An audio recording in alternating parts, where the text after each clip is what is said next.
Welcome to HorrorBabble. To kick things off this month, we thought it would be interesting to compile a collection of our favorite winter-themed stories for you all.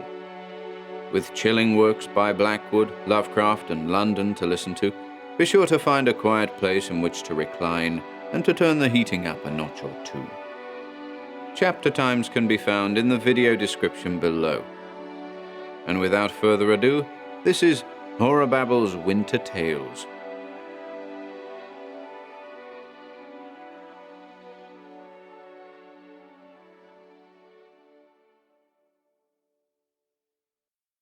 The Spirit's Mountain by Gustavo Adolfo Becquer. On All Souls' Night, I was awakened, I knew not at what hour, by the tolling of bells. Their monotonous, unceasing sound brought to mind this tradition, which I heard a short time ago in Soria. I tried to sleep again. Impossible! The imagination, once roused, is a horse that runs wild and cannot be reined in. To pass the time, I decided to write the story out, and so in fact I did. I had heard it in the very place where it originated, and, as I wrote, I sometimes glanced behind me with sudden fear, when, smitten by the cold night air, the glass of my balcony crackled. Make of it what you will. Here it goes loose, like the mounted horseman in a Spanish pack of carts. 1. Leash the dogs, blow the horns to call the hunters together, and let us return to the city. Night is at hand, the night of All Souls, and we're on the Spirit's Mountain. So soon? Were it any day but this, I would not give up till I had made an end of that pack of wolves which the snows of the Moncayo have driven from their dens. But today it is impossible. Very soon the Angelus will sound in the monastery of the Knights Templars, and the souls of the dead will commence to toll their bell in the chapel on the mountain. In that ruined chapel? Bah! Would you frighten me? No, fair cousin, but you are not aware of all that happens hereabout, for it is not yet a year since you came hither from a distant part of Spain. Rein in your mare. I will keep mine at the same pace and tell you this story on the way. The pages gathered together in merry, boisterous groups. The Counts of Borges and Alcaudil mounted their noble steeds, and the whole company followed after the son and daughter of those great houses, Alonso and Beatriz, who rode at some little distance in advance of the company. As they went, Alonso related in these words the promised tradition. This mountain, which is now called the Spirit's Mountain, belonged to the Knights Templars, whose monastery you see yonder on the river bank. The Templars were both monks and warriors. After Soria had been wrested from the Moors, the king summoned the Templars here from foreign lands to defend the city on the side next to the bridge, thus giving deep offence to his Castilian nobles, who, as they had won Soria alone, would alone have been able to defend it. Between the knights of the new and powerful order and the nobles of the city there fermented for some years an animosity which finally developed into a deadly hatred. The Templars claimed for their own this mountain, where they reserved an abundance of game to satisfy their needs and contribute to their pleasures. The nobles determined to organize a great hunt within the bounds, notwithstanding the rigorous prohibitions of the clergy with spurs, as their enemies called them. The news of the projected invasion spread fast, and nothing availed to check the rage of the hunt on the one side, and the determination to break it up on the other. The proposed expedition came off. The wild beasts did not remember it, but it was never to be forgotten by the many mothers mourning for their sons. That was not a hunting trip, but a frightful battle. The mountain was strewn with corpses, and the wolves, whose extermination was the end in view, had a bloody feast. Finally, the authority of the king was brought to bear. The mountain, the accursed cause of so many bereavements, was declared abandoned, and the chapel of the Templars, situated on this same wild steep, friends and enemies buried together in its cloister, began to fall into ruins. They say that ever since, on All Souls' Night, the chapel bell is heard tolling all alone, and the spirits of the dead, wrapped in the tatters of their shrouds, run, as in a fantastic chase through the bushes and brambles. The deer trumpet in terror, wolves howl, snakes hiss horribly, and on the following morning there have been seen clearly marked in the snow the prints of the fleshless feet of the skeletons. This is why we call it in Soria the Spirit's Mountain, and this is why I wish to leave it before nightfall." Alonso's story was finished just as the two young people arrived at the end of the bridge, which admits to the city from that side. There they waited for the rest of the company to join them, and then the whole cavalcade was lost to sight in the dim and narrow streets of Soria. 2. The servants had just cleared the tables. The high Gothic fireplace of the palace of the Counts of Alcadil was shedding a vivid glow over the groups of lords and ladies who were chatting in friendly fashion, gathered about the blaze, and the wind shook the leaded glass of the ogive windows. Two persons only seemed to hold aloof from the general conversation, Beatrice and Alonso. Beatrice, absorbed in a vague reverie, followed with her eyes the capricious dance of the flames. Alonso watched the reflection of the fire sparkling in the blue eyes of Beatrice. Both maintained for some time an unbroken silence. The duennas were telling gruesome stories, appropriate to the Night of All Souls, stories in which ghosts and spectres played the principal roles, and the church bells of Soria were tolling in the distance with a monotonous and mournful sound. "Fair cousin," finally exclaimed Alonso, breaking the long silence between them. "Soon we are to separate, perhaps forever. I know you do not like the arid plains of Castile, its rough soldier customs, its simple patriarchal ways. At various times I have heard you sigh, perhaps for some lover in your far-away domain." Beatrice made a gesture of cold indifference. The whole character of the woman was revealed in that disdainful contraction of her delicate lips. "Or perhaps for the grandeur and gaiety of the French capital, where you have lived hitherto," the young man hastened to add. "In one way or another, I foresee that I shall lose you before long. When we part, I would like to have you carry hence a remembrance of me. Do you recollect the time when we went to church to give thanks to God for having granted you that restoration to health which was your object in coming to this region? The jewel that fastened the plume of my cap attracted your attention. How well it would look clasping a veil over your dark hair. It has already been the adornment of a bride. My father gave it to my mother, and she wore it to the altar. Would you like it?" I do not know how it may be in your part of the country, replied the beauty. but in mine, to accept a gift is to incur an obligation. Only on a holy day may one receive a present from a kinsman, though he may go to Rome without returning empty-handed.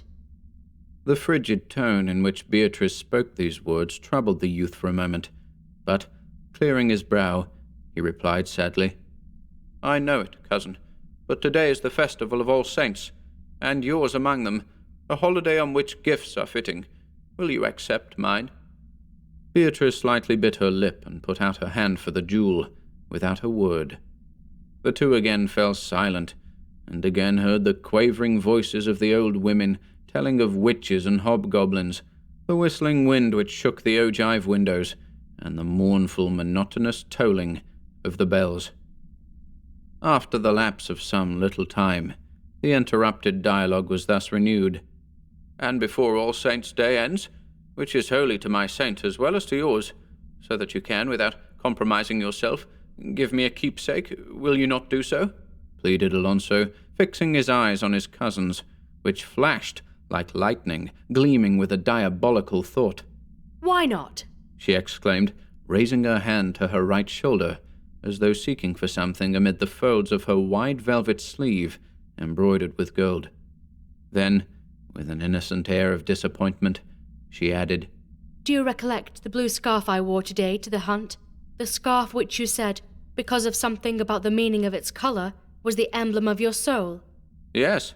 "Well, it is lost. It is lost, and I was thinking of letting you have it for a souvenir." "Lost? Where?" asked Alonso, rising from his seat with an indescribable expression of mingled fear and hope. "I do not know. Perhaps on the mountain."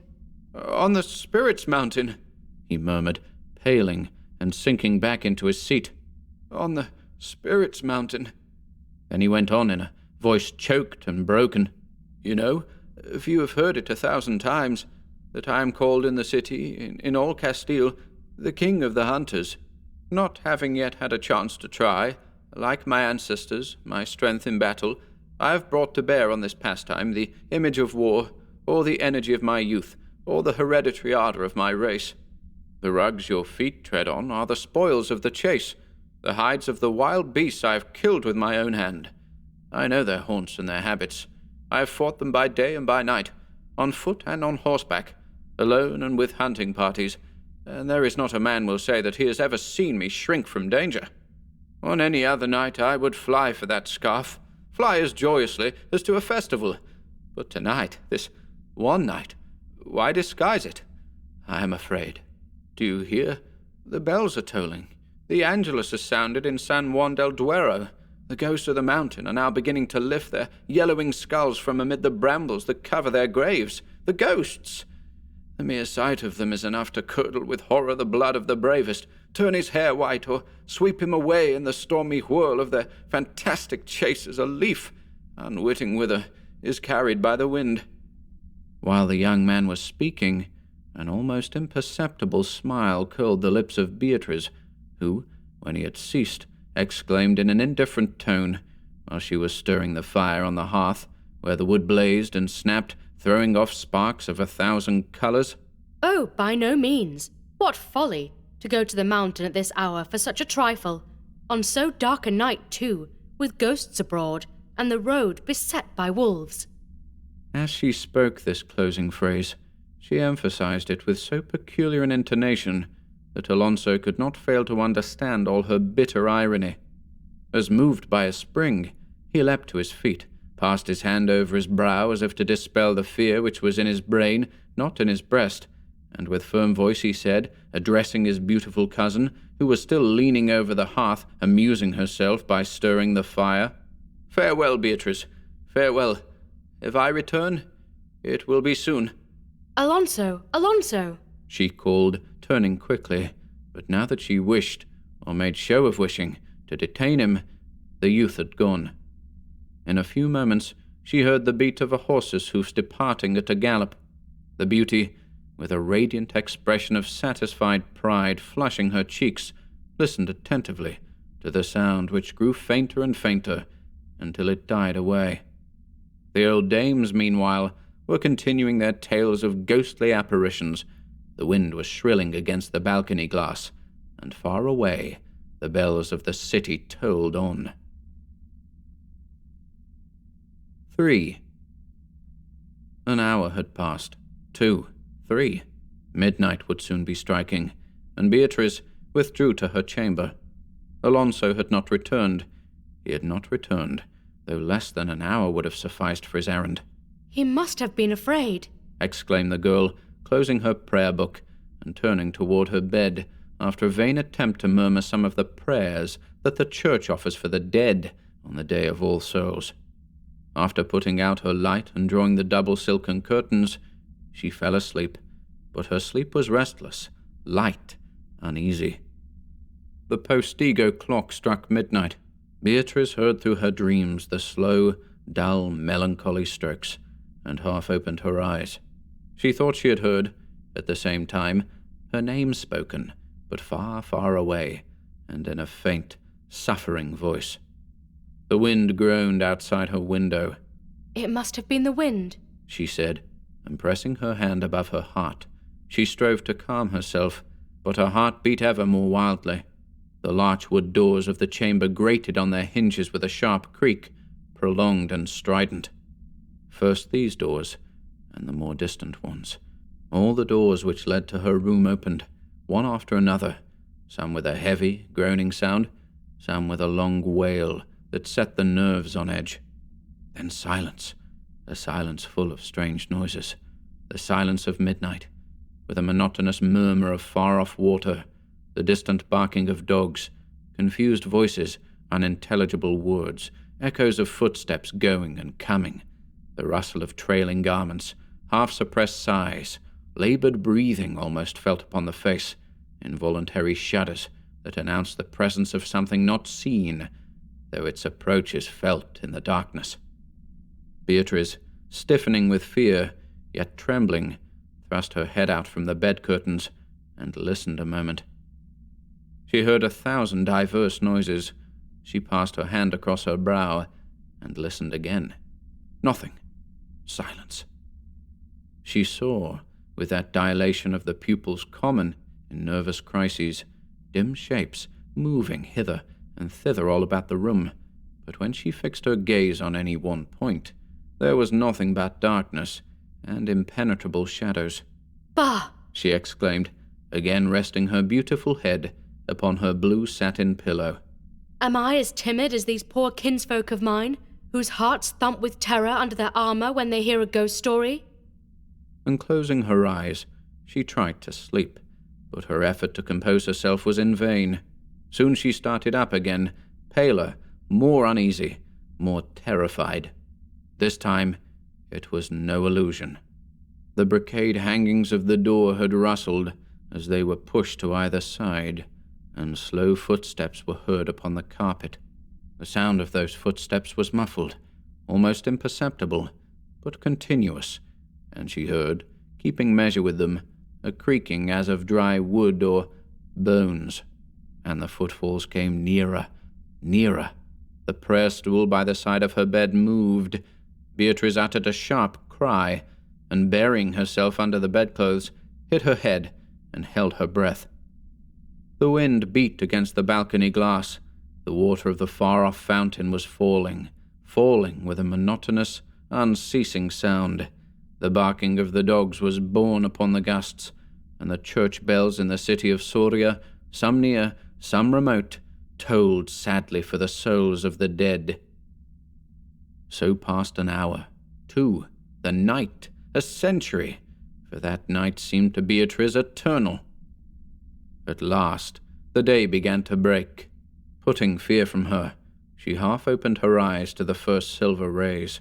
How beautiful, after a night of wakefulness and terrors, is the clear white light of dawn. She parted the silken curtains of her bed, and was ready to laugh at her past alarms, when suddenly a cold sweat covered her body. Her eyes seemed starting from their sockets, and a deadly pallor overspread her cheeks, for on her prayer stool she had seen, torn and blood-stained, the blue scarf she lost on the mountain, the blue scarf Alonso went to seek. When her attendants rushed in, aghast, to tell her of the death of the heir of Alcadil, whose body, partly devoured by wolves, had been found that morning among the brambles on the Spirit's Mountain, they discovered her motionless, convulsed, clinging with both hands to one of the ebony bedposts, her eyes staring, her mouth open, the lips white, her limbs rigid, dead, dead of fright. 4. They say that some time after this event, a hunter who, having lost his way, had been obliged to pass the night of the dead on the Spirit's Mountain, and who in the morning, before he died, was able to relate what he had seen, told a tale of horror. Among other awful sights, he avowed he beheld the skeletons of the ancient Knights Templars, and of the nobles of Soria, buried in the cloister of the chapel, rise at the hour of the Angelus with a horrible rattle and, mounted on their bony steeds, chase as a wild beast a beautiful woman, pallid, with streaming hair, who, uttering cries of terror and anguish, had been wandering, with bare and bloody feet, about the tomb of Alonso.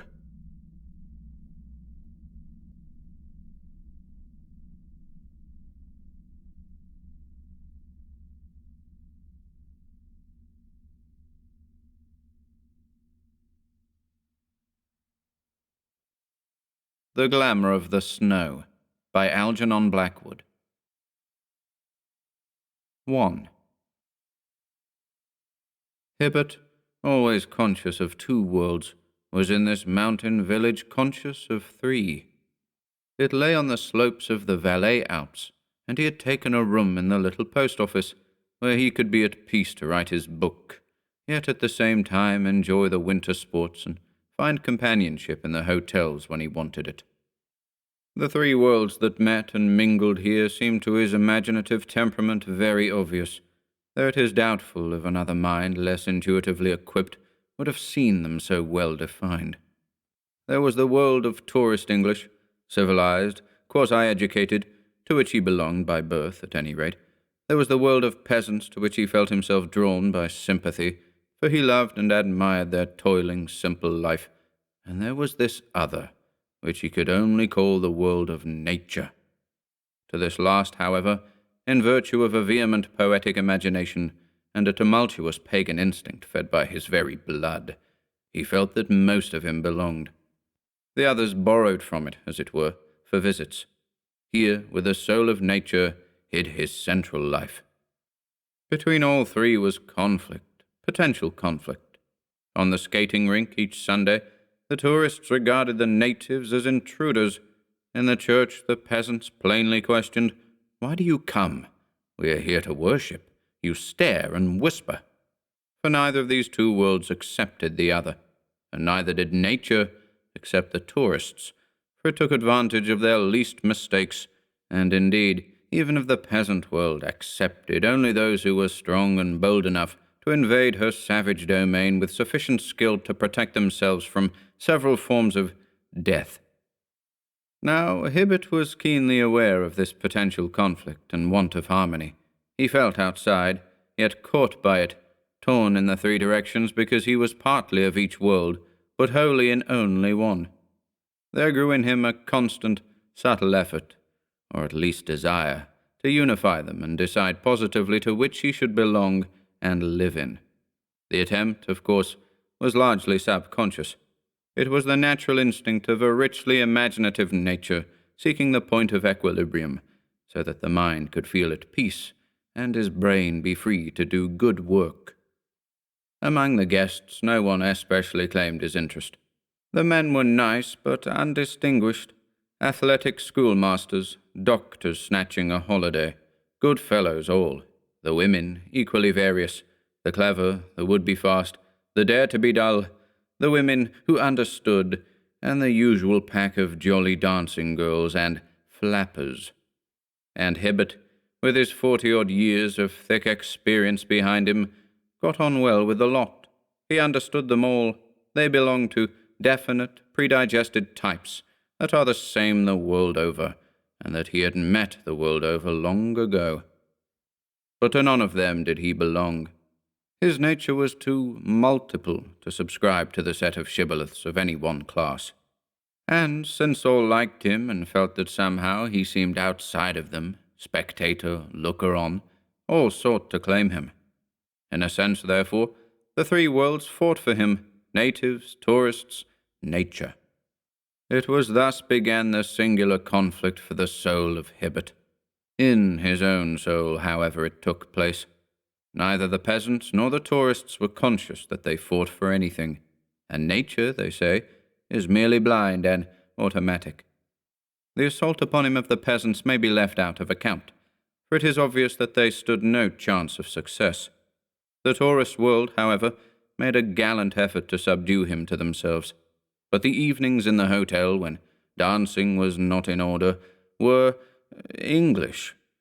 The provincial imagination was set upon a throne and worshipped heavily through incense of the stupidest conventions possible. Hibbert used to go back early to his room in the post office to work. It is a mistake on my part to have realized that there is any conflict at all, he thought, as he crunched home over the snow at midnight after one of the dances. It would have been better to have kept outside it all and done my work. Better, he added, looking back down the silent village street to the church tower, and safer.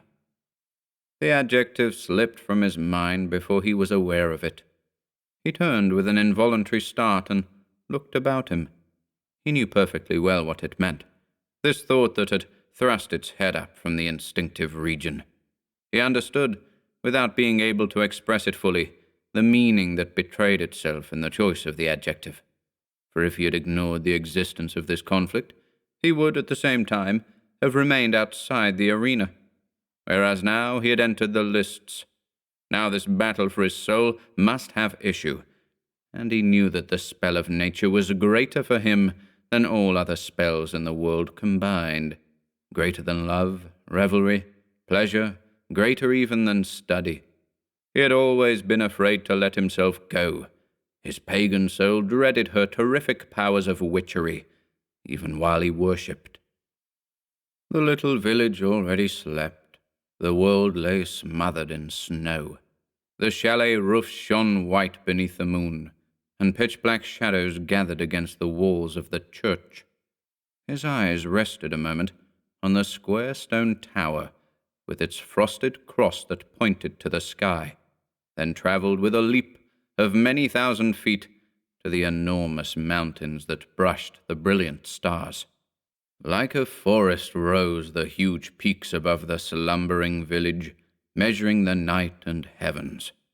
They beckoned him, and something born of the snowy desolation, born of the midnight and the silent grandeur, born of the great listening hollows of the night, something that lay twixt terror and wonder, dropped from the vast wintry spaces down into his heart and called him.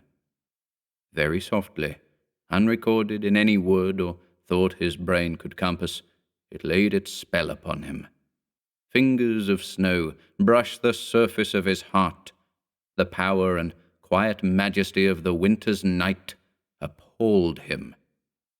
Fumbling a moment with the big unwieldy key, he let himself in and went upstairs to bed.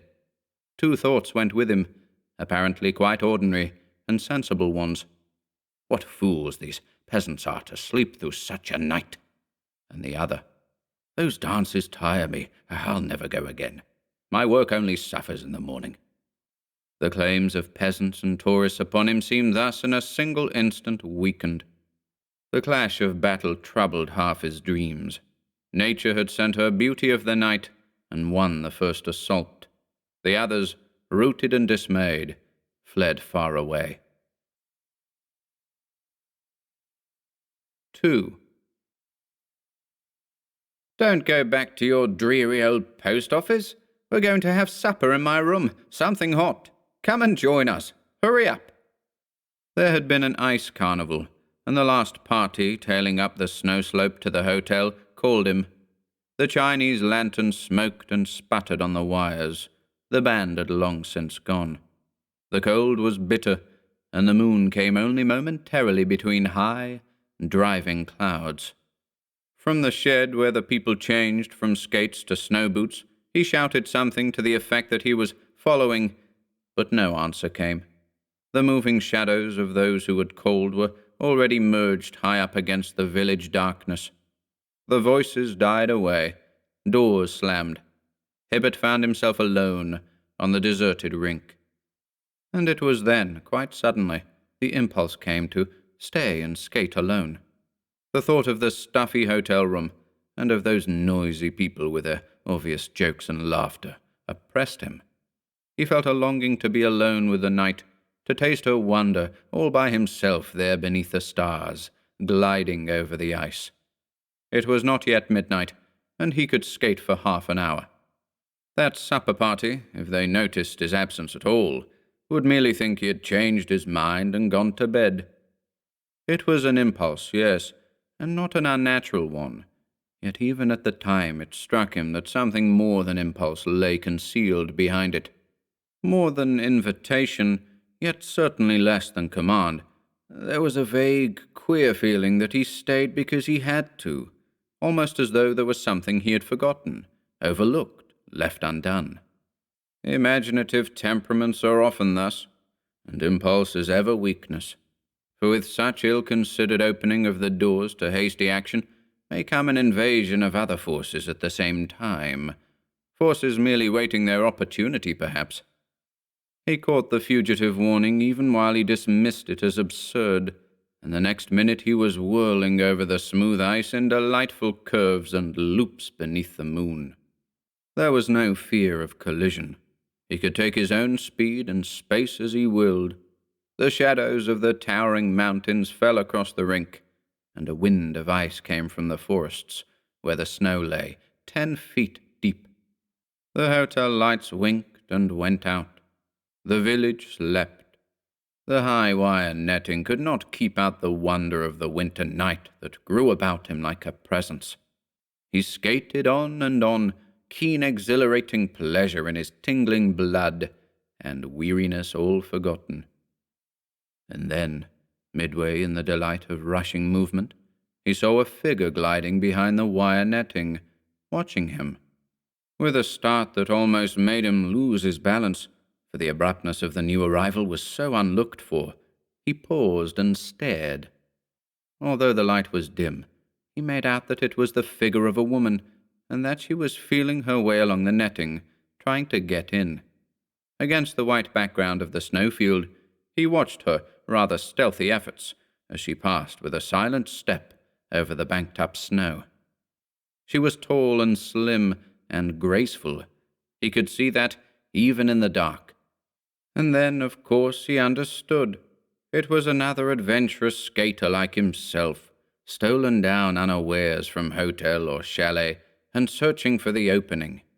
At once, making a sign and pointing with one hand, he turned swiftly and skated over to the little entrance on the other side. But even before he got there was a sound on the ice behind him, and, with an exclamation of amazement he could not suppress, he turned to see her swerving up to his side across the width of the rink. She had somehow found another way in. Hibbert, as a rule, was punctilious, and in these free and easy places, perhaps especially so. If only for his own protection, he did not seek to make advances, unless some kind of introduction paved the way. But for these two to skate together, in the semi-darkness, without speech, often of necessity brushing shoulders almost, was too absurd to think of. Accordingly, he raised his cap and spoke. His actual words he seems unable to recall, nor what the girl said in reply, except that she answered him in accented English with some commonplace about doing figures at midnight on an empty rink. Quite natural it was, and right. She wore grey clothes of some kind, though not the customary long gloves or sweater, for indeed her hands were bare, and presently when he skated with her, he wondered with something like astonishment at their dry and icy coldness. And she was delicious to skate with, supple, sure and light, fast as a man, yet with the freedom of a child, sinuous and steady at the same time. Her flexibility made him wonder, and when he asked where she had learned, she murmured. He caught the breath against his ear, and recalled later that it was singularly cold, that she could hardly tell, for she had been accustomed to the ice ever since she could remember. But her face he never properly saw. A muffler of white fur buried her neck to the ears, and her cap came over the eyes. He only saw that she was young. Nor could he gather her hotel or chalet, for she pointed vaguely when he asked her up the slopes. "Just over there," she said, quickly taking his hand again. He did not press her. No doubt she wished to hide her escapade, and the touch of her hand thrilled him more than anything he could remember. Even through his thick glove he felt the softness of that cold and delicate softness. The clouds thickened over the mountains. It grew darker. They talked very little, and did not always skate together. Often they separated, curving about in corners by themselves, but always coming together again in the centre of the rink. And when she left him thus, Hibbert was conscious of missing her. He found a peculiar satisfaction, almost a fascination, in skating by her side. It was quite an adventure, these two strangers with the ice and snow and night. Midnight had long since sounded from the old church tower before they parted. She gave the sign, and he skated quickly to the shed, meaning to find a seat and help her take her skates off. Yet when he turned, she had already gone. He saw her slim figure gliding away across the snow, and hurrying for the last time around the rink alone, he searched in vain for the opening she had twice used in this curious way. How very queer, he thought, referring to the wire netting. She must have lifted it and wriggled under. Wondering how in the world she managed it, what in the world had possessed him to be so free with her, and who in the world she was, he went up the steep slope to the post office, and so to bed, her promise to come again another night, still ringing delightfully in his ears. and curious were the thoughts and sensations that accompanied him. Most of all, perhaps, was the half-suggestion of some dim memory that he had known this girl before, had met her somewhere, more, that she knew him. For in her voice, a low, soft, windy little voice it was, tender and soothing for all its quiet coldness, there lay some faint reminder of two others he had known, both long since gone, the voice of the woman he had loved, and the voice of his mother. But this time through his dreams there ran no clash of battle. He was conscious, rather, of something cold and clinging that made him think of sifting snowflakes climbing slowly with entangling touch and thickness round his feet. The snow coming without noise, each flake so light and tiny none can mark the spot whereon it settles, yet the mass of it able to smother whole villages, wove through the very texture of his mind. Cold, bewildering, deadening effort with its clinging network of 10 million feathery touches. 3. In the morning, Hibbert realized he had done, perhaps, a foolish thing. The brilliant sunshine that drenched the valley made him see this, and the sight of his work-table with its typewriter, books, papers, and the rest brought additional conviction. To have skated with a girl alone at midnight, no matter how innocently the thing had come about, was unwise, unfair, especially to her. Gossip in these little winter resorts was worse than in a provincial town. He hoped no one had seen them. Luckily, the night had been dark. Most likely none had heard the ring of skates. Deciding that in future he would be more careful, he plunged into work and sought to dismiss the matter from his mind.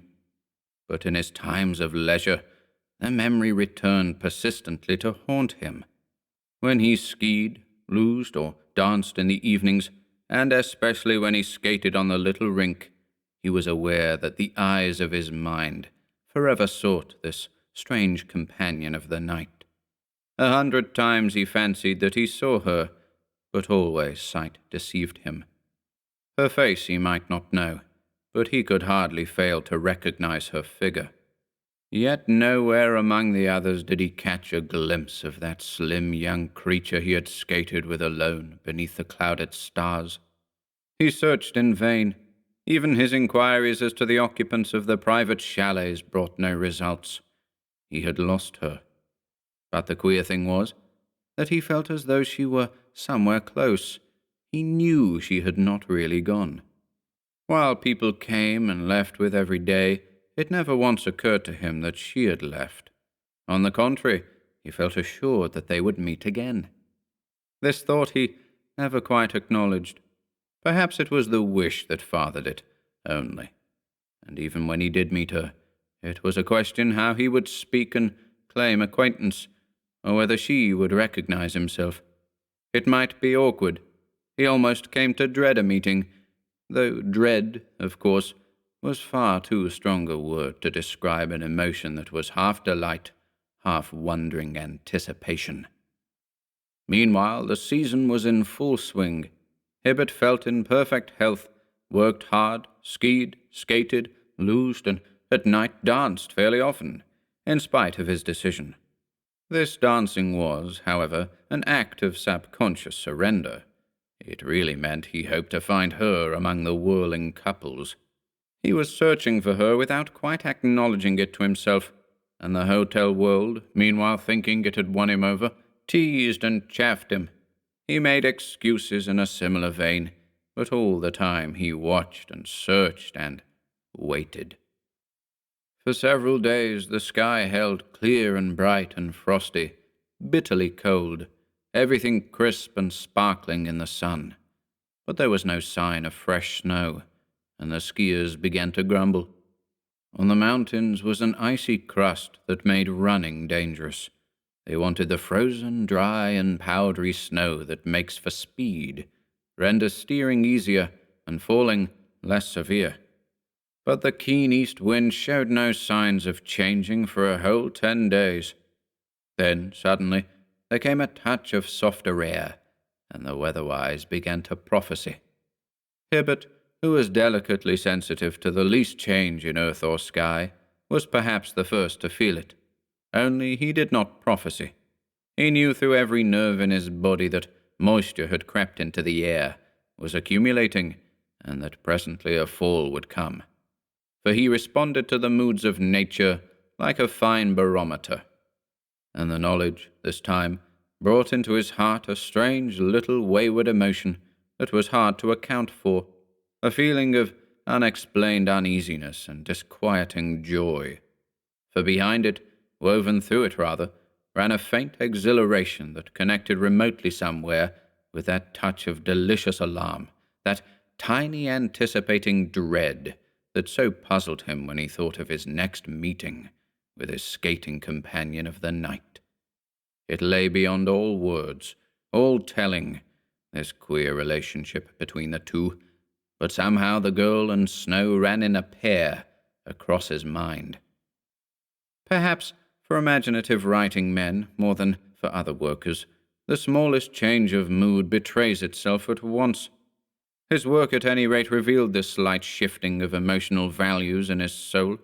Not that his writing suffered, but that it altered, subtly as those changes of sky or sea or landscape that come with the passing of afternoon into evening, imperceptibly.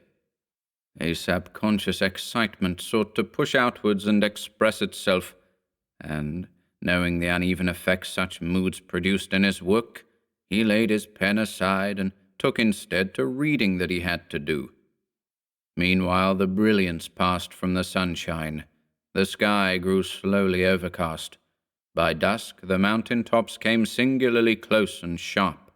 The distant valley rose into absurdly near perspective. The moisture increased, rapidly approaching saturation point, when it must fall in snow. Hibbert watched and waited. And in the morning the world lay smothered beneath its fresh white carpet. It snowed heavily till noon, thickly, incessantly, chokingly, a foot or more. Then the sky cleared, the sun came out in splendor, the wind shifted back to the east, and frost came down upon the mountains with its keenest and most biting tooth. The drop in the temperature was tremendous, but the skiers were jubilant. Next day, the running would be fast and perfect. Already the mass was settling, and the surface freezing into those moss-like, powdery crystals that make the ski run almost of their own accord, with a faint sishing as of a bird's wings through the air. 4. That night there was excitement in the little hotel world, first because there was a bal costume, but chiefly because the new snow had come, and Hibbert felt drawn to go. He did not go in costume, but he wanted to talk about the slopes and skiing with the other men, and at the same time... there was the truth, the deeper necessity that called. For the singular connection between the stranger and the snow again betrayed itself, utterly beyond explanation as before, but vital and insistent. Some hidden instinct in his pagan soul, heaven knows how he phrased it even to himself, if he phrased it at all, whispered that with the snow the girl would be somewhere about, would emerge from her hiding place, would even look for him. Absolutely unwarranted it was. He laughed while he stood before the little glass and trimmed his moustache, tried to make his black tie sit straight, and shook down his dinner jacket so that it should lie upon the shoulders without a crease. His brown eyes were very bright. I look younger than I usually do, he thought. It was unusual, even significant, in a man who had no vanity about his appearance and certainly never questioned his age or tried to look younger than he was. Affairs of the heart, with one tumultuous exception that left no fuel for lesser subsequent fires, had never troubled him. The forces of his soul and mind, not called upon for work and obvious duties, all went to nature. The desolate, wild places of the earth were what he loved, night, and the beauty of the stars and snow. and this evening he felt their claims upon him mightily stirring. A rising wildness caught his blood, quickened his pulse, woke longing and passion too. But chiefly snow. The snow whirred softly through his thoughts like white, seductive dreams, for the snow had come, and she, it seemed, had somehow come with it into his mind. And yet he stood before that twisted mirror and pulled his tie and coat askew 12 times, as though it mattered. What in the world is up with me? He thought. Then, laughing a little, he turned before leaving the room to put his private papers in order. The green morocco desk that held them he took down from the shelf and laid upon the table. Tied to the lid was the visiting card with his brother's London address, in case of accident. On the way down to the hotel, he wondered why he had done this, for though imaginative, he was not the kind of man who dealt in presentiments. Moods with him were strong, but ever held in leash. It's almost like a warning, he thought, smiling. He drew his thick coat tightly round the throat as the freezing air bit at him. Those warnings one reads of in stories sometimes. A delicious happiness was in his blood. Over the edge of the hills, across the valley, rose the moon. He saw her silver sheet the world of snow. Snow covered all. It smothered sound and distance. It smothered houses, streets, and human beings. It smothered life. 5. In the hall there was light and bustle. People were already arriving from the other hotels and chalets, their costumes hidden beneath many wraps. Groups of men in evening dress stood about smoking, talking snow and skiing. The band was tuning up. The claims of the hotel world clashed about him faintly as of old. At the big glass windows of the veranda, peasants stopped a moment on their way home from the cafe to peer. Hibbert thought laughingly of that conflict he used to imagine. He laughed because it suddenly seemed so unreal. He belonged so utterly to nature and the mountains, and especially to those desolate slopes, where now the snow lay thick and fresh and sweet, that there was no question of a conflict at all. The power of the newly fallen snow had caught him, proving it without effort. Out there upon those lonely reaches of the moonlit ridges, the snow lay ready, masses and masses of it, cool, soft, inviting. He longed for it. It awaited him. He thought of the intoxicating delight of skiing in the moonlight. Thus, somehow, in vivid flashing vision, he thought of it while he stood there smoking with the other men and talking all the shop of skiing. And, ever mysteriously blended with this power of the snow, poured also through his inner being the power of the girl. He could not disabuse his mind of the insinuating presence of the two together. He remembered that queer skating impulse of 10 days ago, the impulse that had let her in. That any mind, even an imaginative one, could pass beneath the sway of such a fancy was strange enough, and Hibbert, while fully aware of the disorder, yet found a curious joy in yielding to it. This insubordinate centre that drew him towards old pagan beliefs had assumed command. With a kind of sensuous pleasure, he let himself be conquered. And snow that night seemed in everybody's thoughts. The dancing couples talked of it. The hotel proprietors congratulated one another. It meant good sport and satisfied their guests.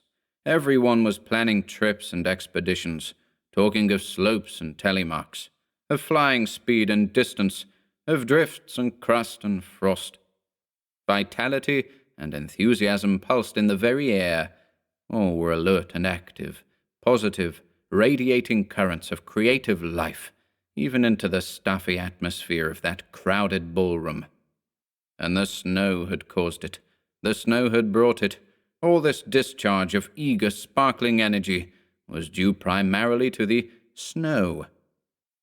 But in the mind of Hibbert, by some swift alchemy of his pagan yearnings, this energy became transmuted. It rarefied itself, gleaming in white and crystal currents of passionate anticipation, which he transferred, as by a species of electrical imagination, into the personality of the girl of the snow. She somewhere was waiting for him, expecting him, calling to him softly from those leagues of moonlit mountain. He remembered the touch of that cool, dry hand, the soft and icy breath against his cheek, the hush and softness of her presence, and the way she came, and the way she had gone again, like a flurry of snow the wind sent gliding up the slopes. She, like himself, belonged out there. He fancied that he heard her little windy voice come sifting to him through the snowy branches of the trees, calling his name. That haunting little voice that dived straight to the center of his life as once, long years ago, two other voices used to do. But nowhere among the costumed dancers did he see her slender figure. He danced with one and all, distrait and absent, a stupid partner, as each girl discovered, his eyes ever turning towards the door and windows, hoping to catch the luring face, the vision that did not come, and at length hoping even against hope. For the ballroom thinned, groups left one by one, going home to their hotels and chalets. The band tired, obviously. People sat drinking lemon squashes at the little tables, the men mopping their foreheads, everybody ready for bed. It was close on midnight. As Hibbert passed through the hall to get his overcoat and snow boots, he saw men in the passage by the sport room, greasing their ski against an early start. Knapsack luncheons were being ordered by the kitchen swing doors. He sighed. Lighting a cigarette a friend offered him, he returned a confused reply to some question as to whether he could join their party in the morning. It seemed he did not hear it properly. He passed through the outer vestibule between the double-glass doors and went into the night. The man who asked the question watched him go, an expression of anxiety momentarily in his eyes. "Don't think he heard you," said another, laughing. "You've got to shout to Hibbert. His mind's so full of his work." "He works too hard," suggested the first, "full of queer ideas and dreams." But Hibbert's silence was not rudeness. He had not caught the invitation, that was all. The call of the hotel world had faded. He no longer heard it. Another, wilder call was sounding in his ears. For up the street he had seen a little figure moving. Close against the shadows of the baker's shop it glided, white, slim, enticing. 6. And at once into his mind passed the hush and softness of the snow, yet with it a searching, crying wildness for the heights. He knew by some incalculable swift instinct she would not meet him in the village street. It was not there, amid crowding houses, she would speak to him. Indeed, already she had disappeared, melted from view up the white vista of the moonlit road. Yonder, he divined, she waited where the highway narrowed abruptly into the mountain path beyond the chalets. It did not even occur to him to hesitate, mad though it seemed, and was, this sudden craving for the heights with her, at least for open spaces where the snow lay thick and fresh. It was too imperious to be denied. He does not remember going up to his room, putting the sweater over his evening clothes, and getting into the fur gauntlet gloves and the helmet cap of wool. Most certainly, he has no recollection of fastening on his ski. He must have done it automatically. Some faculty of normal observation was in abeyance, as it were. His mind was out beyond the village, out with the snowy mountains and the moon. Henri de Fago, putting up the shutters over his cafe windows, saw him pass and wondered mildly, "A gentleman who is skiing at this time. He is English, so—" He shrugged his shoulders as though a man had the right to choose his own way of death. And Marta Perotti, the hunchback wife of the shoemaker, looking by chance from her window, caught his figure moving swiftly up the road. She had other thoughts, for she knew and believed the old traditions of the witches and snow beings that steal the souls of men. She had even heard, 'twas said, the dreaded synagogue pass roaring down the street at night, and now, as then, she hid her eyes. "They've called to him, and he must go," she murmured, making the sign of the cross. But no one sought to stop him. Hibbert recalls only a single incident until he found himself beyond the houses, searching for her along the fringe of forest where the moonlight met the snow in a bewildering frieze of fantastic shadows. And the incident was simply this, that he remembered passing the church. Catching the outline of its tower against the stars, he was aware of a faint sense of hesitation. A vague uneasiness came and went, jarred unpleasantly across the flow of his excited feelings, chilling exhilaration. He caught the instant's discord, dismissed it, and passed on. The seduction of the snow smothered the hint before he realized that it had brushed the skirts of warning. And then he saw her. She stood there waiting in a little clear space of shining snow, dressed all in white, part of the moonlight and the glistening background, her slender figure just discernible. "I waited, for I knew you would come." The silvery little voice of windy beauty floated down to him. "You had to come." "I'm ready," he answered. I knew it too. The world of nature caught him to its heart in those few words, the wonder and the glory of the night and snow. Life leaped within him. The passion of his pagan soul exulted, rose in joy, flowed out to her. He neither reflected nor considered, but let himself go like the veriest schoolboy in the wildness of first love. "Give me your hand," he cried. "I'm coming." "A little farther on, a little higher," came her delicious answer. "Here it is too near the village and the church." And the words seemed wholly right and natural. He did not dream of questioning them. He understood that, with this little touch of civilization in sight, the familiarity he suggested was impossible. Once out upon the open mountains, mid the freedom of huge slopes and towering peaks, the stars and moon to witness and the wilderness of snow to watch, they could taste an innocence of happy intercourse free from the dead conventions that imprison literal minds. He urged his pace, yet did not quite overtake her. The girl kept always just a little bit ahead of his best efforts, and soon they left the trees behind and passed on to the enormous slopes of the sea of snow that rolled in mountainous terror and beauty to the stars. The wonder of the white world caught him away. Under the steady moonlight, it was more than haunting. It was a living, white, bewildering power that deliciously confused the senses and laid a spell of wild perplexity upon the heart. It was a personality that cloaked and yet revealed itself through all the sheeted whiteness of snow. It rose, went with him, fled before and followed after. Slowly it dropped lithe, gleaming arms about his neck, gathering him in. Certainly some soft persuasion coaxed his very soul, urging him ever forwards, upwards, on towards the higher, icy slopes. Judgment and reason left their throne, it seemed, completely, as in the madness of intoxication. The girl, slim and seductive, kept always just ahead, so that he never quite came up with her. He saw the white enchantment of her face and figure, something that streamed about her neck flying like a wreath of snow in the wind, and heard the alluring accents of her whispering voice that called from time to time. "A little farther on, a little higher, then we'll run home together."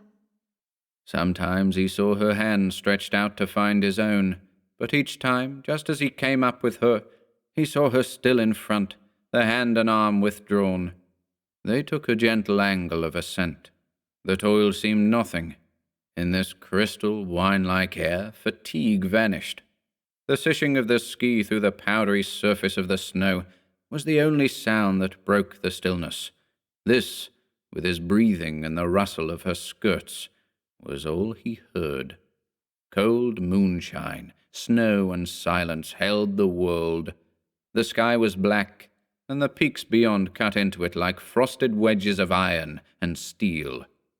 Far below the valley slept, the village long since hidden out of sight. He felt that he could never tire. The sound of the church clock rose from time to time faintly through the air, more and more distant. "Give me your hand. It's time now to turn back." Just one more slope, she laughed. "That ridge above us. Then we'll make for home." And her low voice mingled pleasantly with the purring of their ski. His own seemed harsh and ugly by comparison. "But I have never come so high before. It's glorious, this world of silent snow and moonlight, and you're a child of the snow, I swear. Let me come up, closer, to see your face, and touch your little hand." Her laughter answered him. "Come on, a little higher. Here we're quite alone together." "It's magnificent," he cried. "But why did you hide away so long? I've looked and searched for you in vain ever since we skated." He was going to say 10 days ago, but the accurate memory of time had gone from him. He was not sure whether it was days or years or minutes. His thoughts of Earth were scattered and confused. "You looked for me in the wrong places," he heard her murmur just above him. "You looked in places where I never go. Hotels and houses kill me. I avoid them." She laughed, a fine, shrill, windy little laugh. "I loathe them too." He stopped. The girl had suddenly come quite close. A breath of ice passed through his very soul. She had touched him. "But this awful cold," he cried out sharply. "This freezing cold that takes me. The wind is rising. It's a wind of ice. Come, let us turn." But when he plunged forward to hold her, or at least to look, the girl was gone again, and something in the way she stood there a few feet beyond and stared down into his eyes so steadfastly in silence made him shiver. The moonlight was behind her, but in some odd way he could not focus sight upon her face, although so close.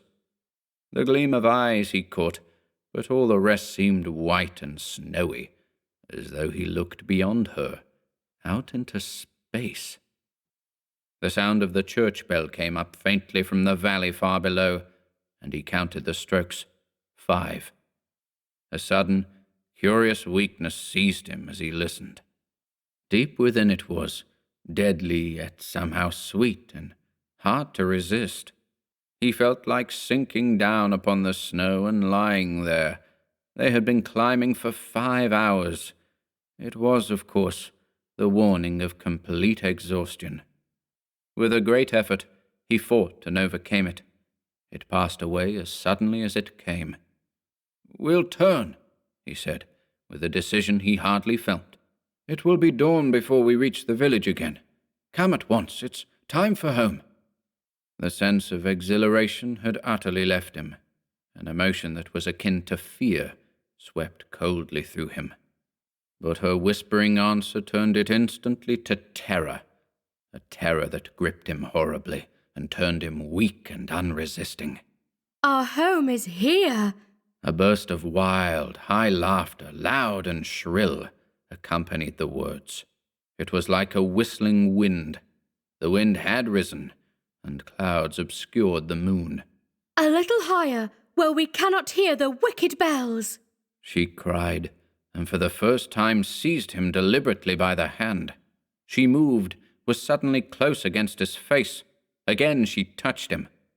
And Hibbert tried to turn away in escape, and so trying, found for the first time that the power of the snow, that other power which does not exhilarate but deadens effort, was upon him.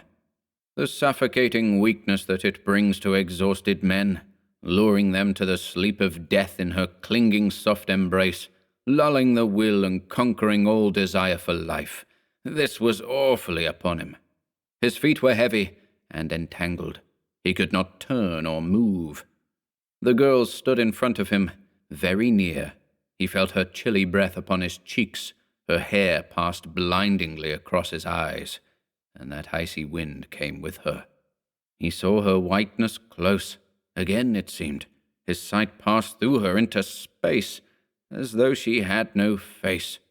Her arms were round his neck. She drew him softly downwards to his knees. He sank. He yielded utterly. He obeyed. Her weight was upon him, smothering, delicious. The snow was to his waist. She kissed him softly on the lips, the eyes, all over his face. And then she spoke his name in that voice of love and wonder, the voice that held the accent of two others, both taken over long ago by death, the voice of his mother and of the woman he had loved. He made one more feeble effort to resist.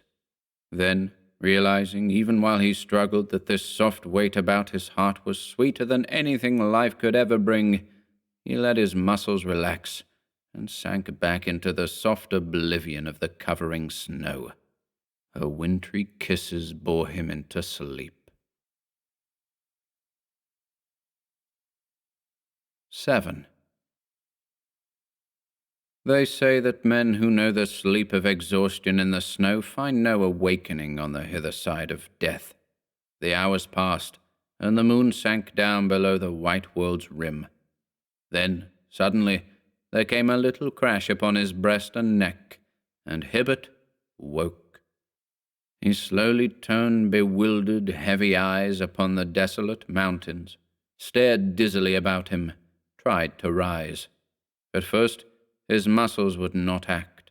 A numbing, aching pain possessed him. He uttered a long, thin cry for help, and heard its faintness swallowed by the wind. And then he understood vaguely why he was only warm, not dead. For this very wind that took his cry had built up a sheltering mound of driven snow against his body while he slept. Like a curving wave it ran beside him. It was the breaking of its overtoppling edge that caused the crash, and the coldness of the mass against his neck that woke him. Dawn kissed the eastern sky. Pale gleams of gold shot every peak with splendor, but ice was in the air, and the dry and frozen snow blew like powder from the surface of the slopes. He saw the points of his ski projecting just below him. Then he remembered. It seems he had just strength enough to realize that, could he but rise and stand, he might fly with terrific impetus towards the woods and village far beneath. The ski would carry him. But if he failed and fell? How he contrived it, Hibbert never knew. This fear of death somehow called out his whole available reserve force. He rose slowly, balanced a moment, then, taking the angle of an immense zigzag, started down the awful slopes like an arrow from a bow. And automatically, the splendid muscles of the practiced skier and athlete saved and guided him, for he was hardly conscious of controlling either speed or direction. The snow stung face and eyes like fine steel shot. Ridge after ridge flew past. The summits raced across the sky. The valley leaped up with bounds to meet him. He scarcely felt the ground beneath his feet, as the huge slopes and distance melted before the lightning speed of that descent from death to life.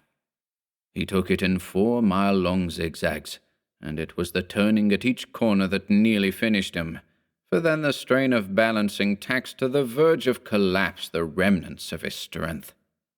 Slopes that have taken hours to climb can be descended in a short half-hour on ski, but Hibbert had lost all count of time. Quite other thoughts and feelings mastered him, in that wild, swift dropping through the air that was like the flight of a bird.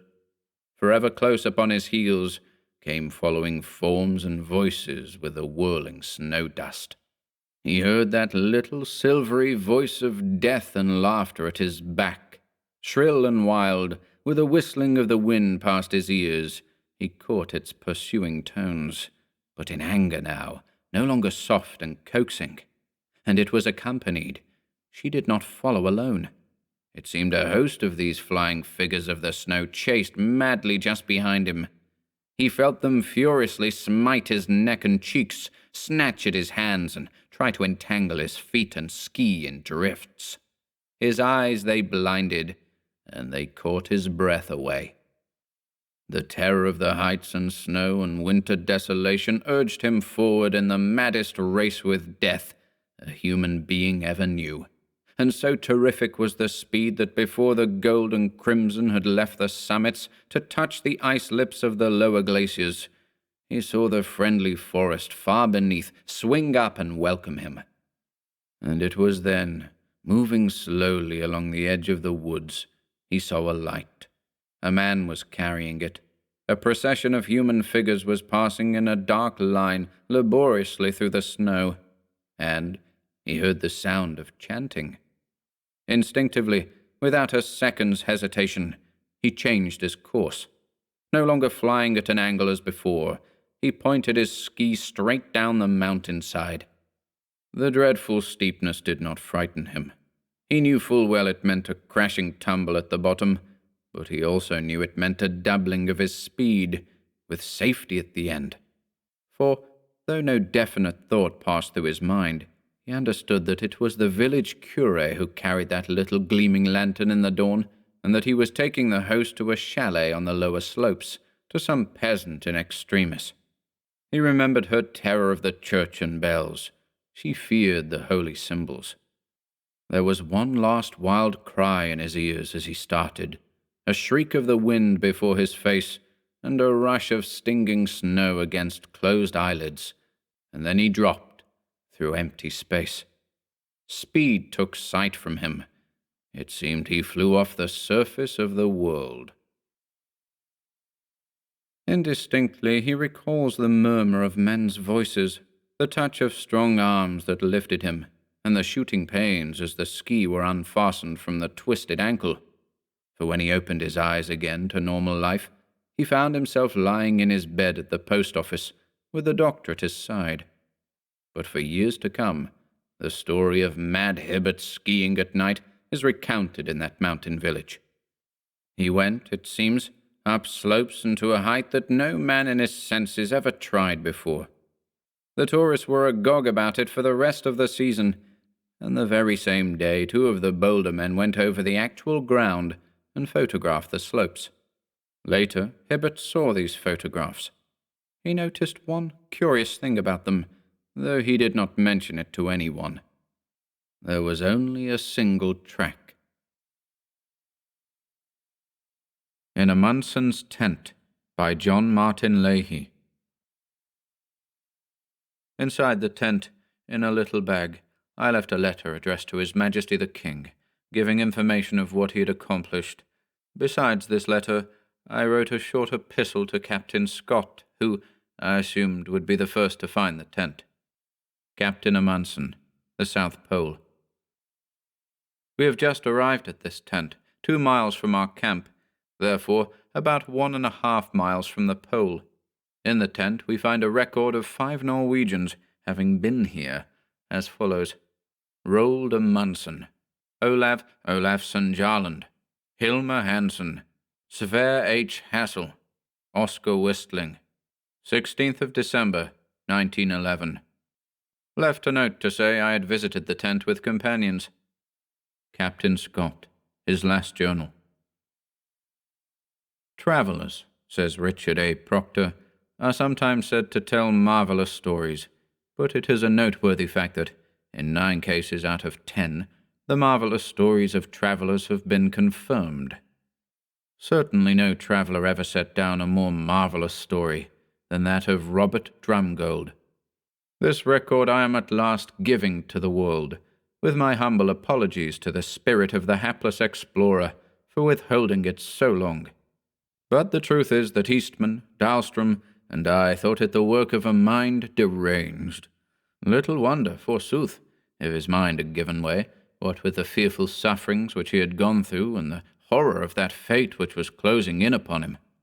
What was it, that thing, if thing it was, which came to him, the sole survivor of the party which had reached the southern pole, thrust itself into the tent and, issuing, left but the severed head of Drumgold there? Our explanation at the time, and until recently, was that Drumgold had been set upon by his dogs and devoured. Why, though, the flesh had not been stripped from the head was to us an utter mystery. But that was only one of many things that were utter mysteries. But now we know, or feel certain, that this explanation was as far from the truth as that desolate, ice-mantled spot where he met his end is from the smiling, flower-spangled regions of the tropics. Yes, we thought that the mind of poor Robert Drumgold had given way, that the horror in Amundsen's tent and that thing which came to Drumgold there in his own, we thought all was madness only. Hence our suppression of this part of the Drumgold manuscript. We feared that the publication of so extraordinary a record might cast a cloud of doubt upon the real achievements of the Sutherland expedition. But of late our ideas and beliefs have undergone a change that is nothing less than a metamorphosis. This metamorphosis, it is scarcely necessary to say, was due to the startling discoveries made in the region of the Southern Pole by the late Captain Stanley Livingstone, as confirmed and extended by the expedition conducted by Darwin Frontenac. Captain Livingstone, we now learn, kept his real discovery, what with the doubts and derision which met him on his return to the world, a secret from every living soul but two, Darwin Frontenac and Bon McQuestion. It is but now, on the return of Frontenac, that we learn how truly wonderful and amazing were those discoveries made by the ill-starred captain. And yet, despite the success of the Frontenac expedition, it must be admitted that the mystery down there in the Antarctic is enhanced rather than dissipated. Darwin Frontenac and his companions saw much, but we know that there are things and beings down there that they did not see. The Antarctic, or rather part of it, has thus suddenly become the most interesting and certainly the most fearful place upon this interesting and fearful globe of ours. So, another marvellous story told, or rather only partly told, by a traveller has been confirmed. And here are Eastman and I preparing to go once more to the Antarctic to confirm, as we hope, another story, one eerie and fearful as any ever conceived by any romanticist. And to think that it was ourselves, Eastman, Dahlstrom, and I, who made the discovery. Yes, it was we who entered the tent, found there the head of Robert Drumgold, and the pages whereon he had scrawled his story of mystery and horror. To think that we stood there, in the very spot where it had been, and thought the story but as the baseless fabric of some madman's vision.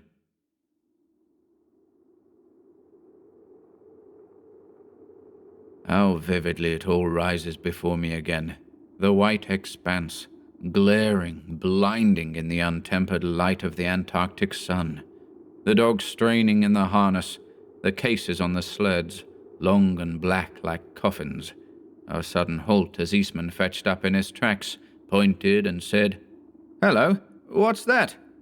A half-mile or so off to the left, some object broke the blinding white of the plains. "Nunatak, I suppose," was my answer. "Looks to me like a cairn or a tent," Dahlstrom said. "How on earth," I queried, "could a tent have got down here in 87 degrees 30 minutes south? We are far from the route of either Amundsen or Scott." Said Eastman, shoving his amber-coloured glasses up onto his forehead that he might get a better look. "I wonder. Jupiter Ammon, Nels," he added, glancing at Dahlstrom. "I believe that you are right." "It certainly," Dahlstrom nodded. "Looks like a cairn or a tent to me. I don't think it's a Nunatak." "Well," said I, "it would not be difficult to put it to the proof." "And that, my hearties," exclaimed Eastman, "is just what we'll do. We'll soon see what it is, whether it is a cairn, a tent, or only a Nunatak." The next moment we were in motion, heading straight for that mysterious object there in the midst of the eternal desolation of snow and ice. "Look there!" Eastman, who was leading the way, suddenly shouted. "See that? It is a tent!" A few moments, and I saw that it was indeed so. But who had pitched it there? What were we to find within it? I could never describe those thoughts and feelings which were ours as we approached that spot. The snow lay piled about the tent to a depth of 4 feet or more. Nearby, a splintered ski protruded from the surface, and that was all. And the stillness, the air, at the moment was without the slightest movement. No sounds but those made by our movements, and those of the dogs, and our own breathing, broke that awful silence of death. "Poor devils," said Eastman at last. "One thing, they certainly pitched their tent well." The tent was supported by a single pole, set in the middle. To this pole 3 guy lines were fastened, one of them as taut as the day its stake had been driven into the surface. But this was not all. A half-dozen lines, or more, were attached to the sides of the tent. There it stood, and it stood for we knew not how long, bidding defiance to the fierce winds of that terrible region. Dahlstrom and I got each a spade and began to remove the snow. The entrance we found unfastened but completely blocked by a couple of provision cases, empty, and a piece of canvas. "How on earth," I exclaimed, "did those things get into that position?" "The wind," said Dahlstrom. "And if the entrance had not been blocked, there wouldn't have been any tent here now. The wind would have split and destroyed it long ago." Mused Eastman. "The wind did it, Nels. Blocked the place like that? I wonder." The next moment we had cleared the entrance. I thrust my head through the opening. Strangely enough, very little snow had drifted in. The tent was dark green, a circumstance which rendered the light within somewhat weird and ghastly, or perhaps my imagination contributed not a little to that effect. "What do you see, Bill?" asked Eastman. "What's inside?"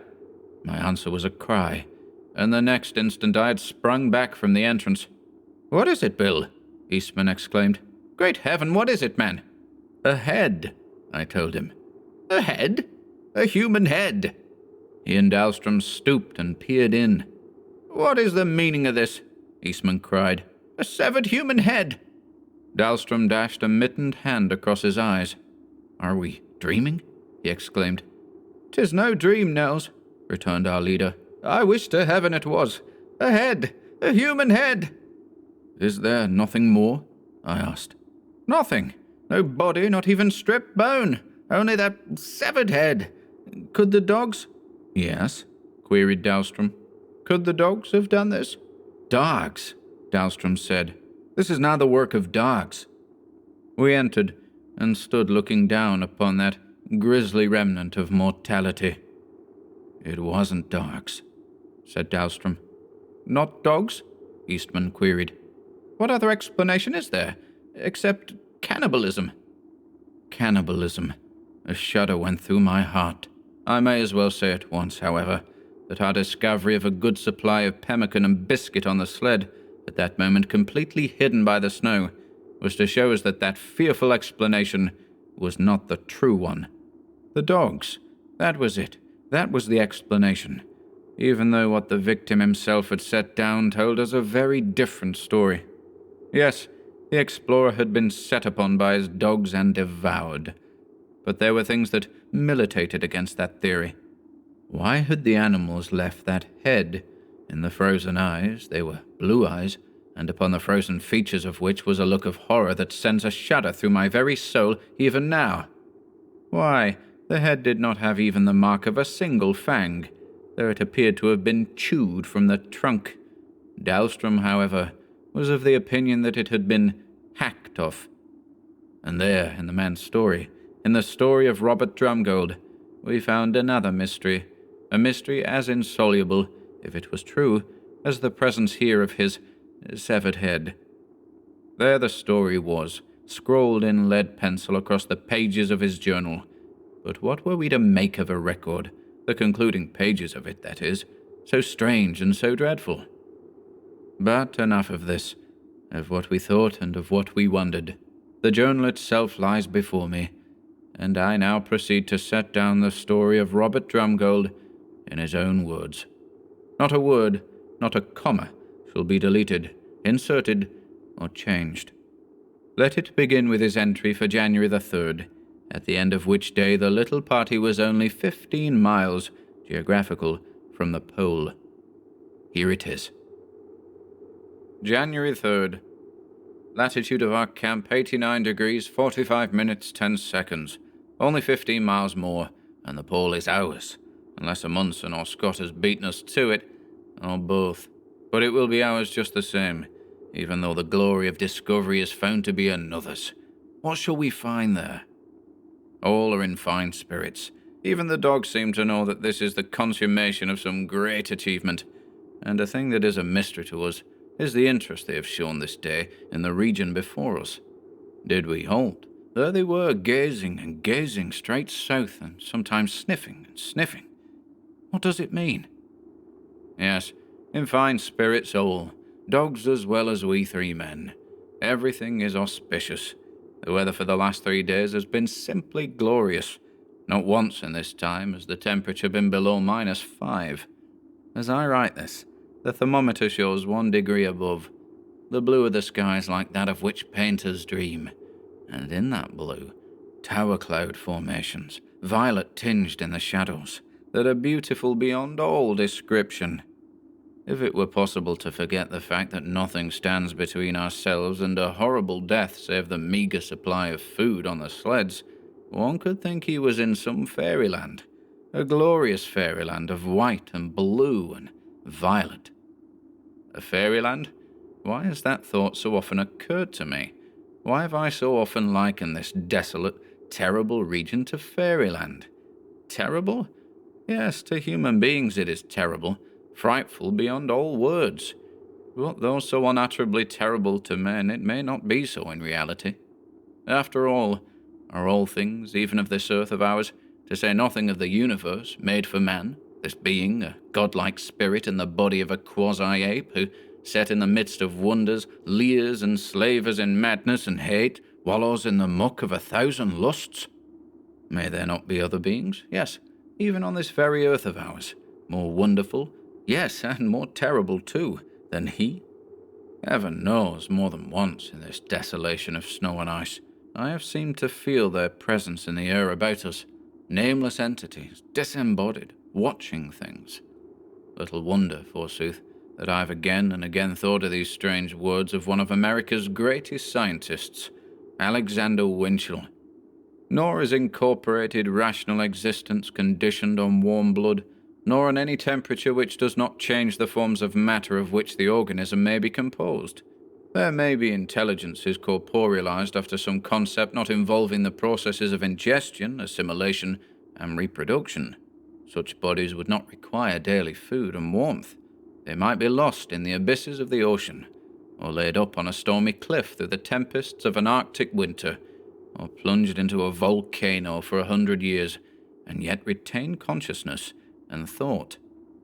All this Winchell tells us is conceivable, and he adds, bodies are merely the local fitting of intelligence to particular modifications of universal matter and force.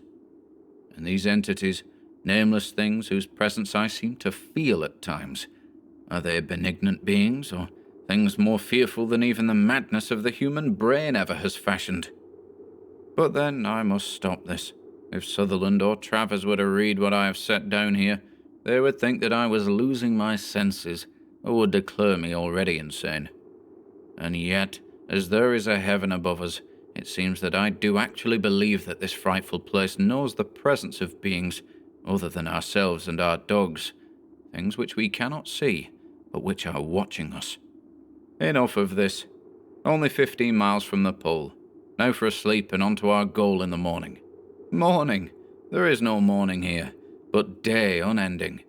The sun now rides as high at midnight as he does at midday.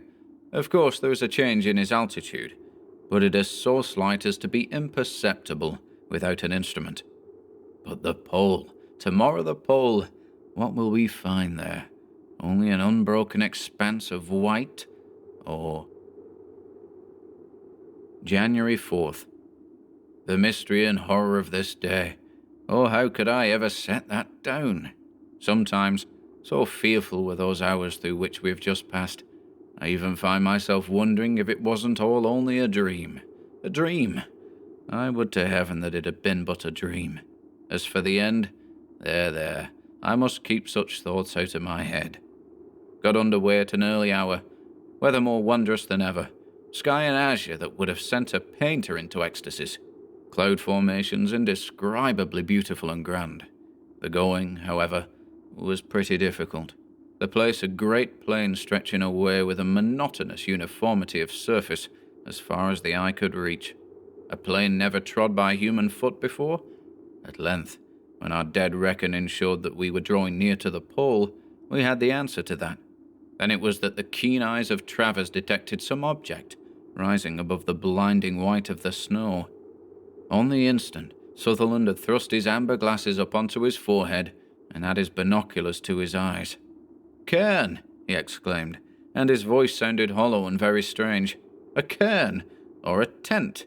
Boys, they have beaten us to the pole!" He handed the glasses to Travers and leaned as though a sudden weariness had settled upon him against the provision cases on his sled.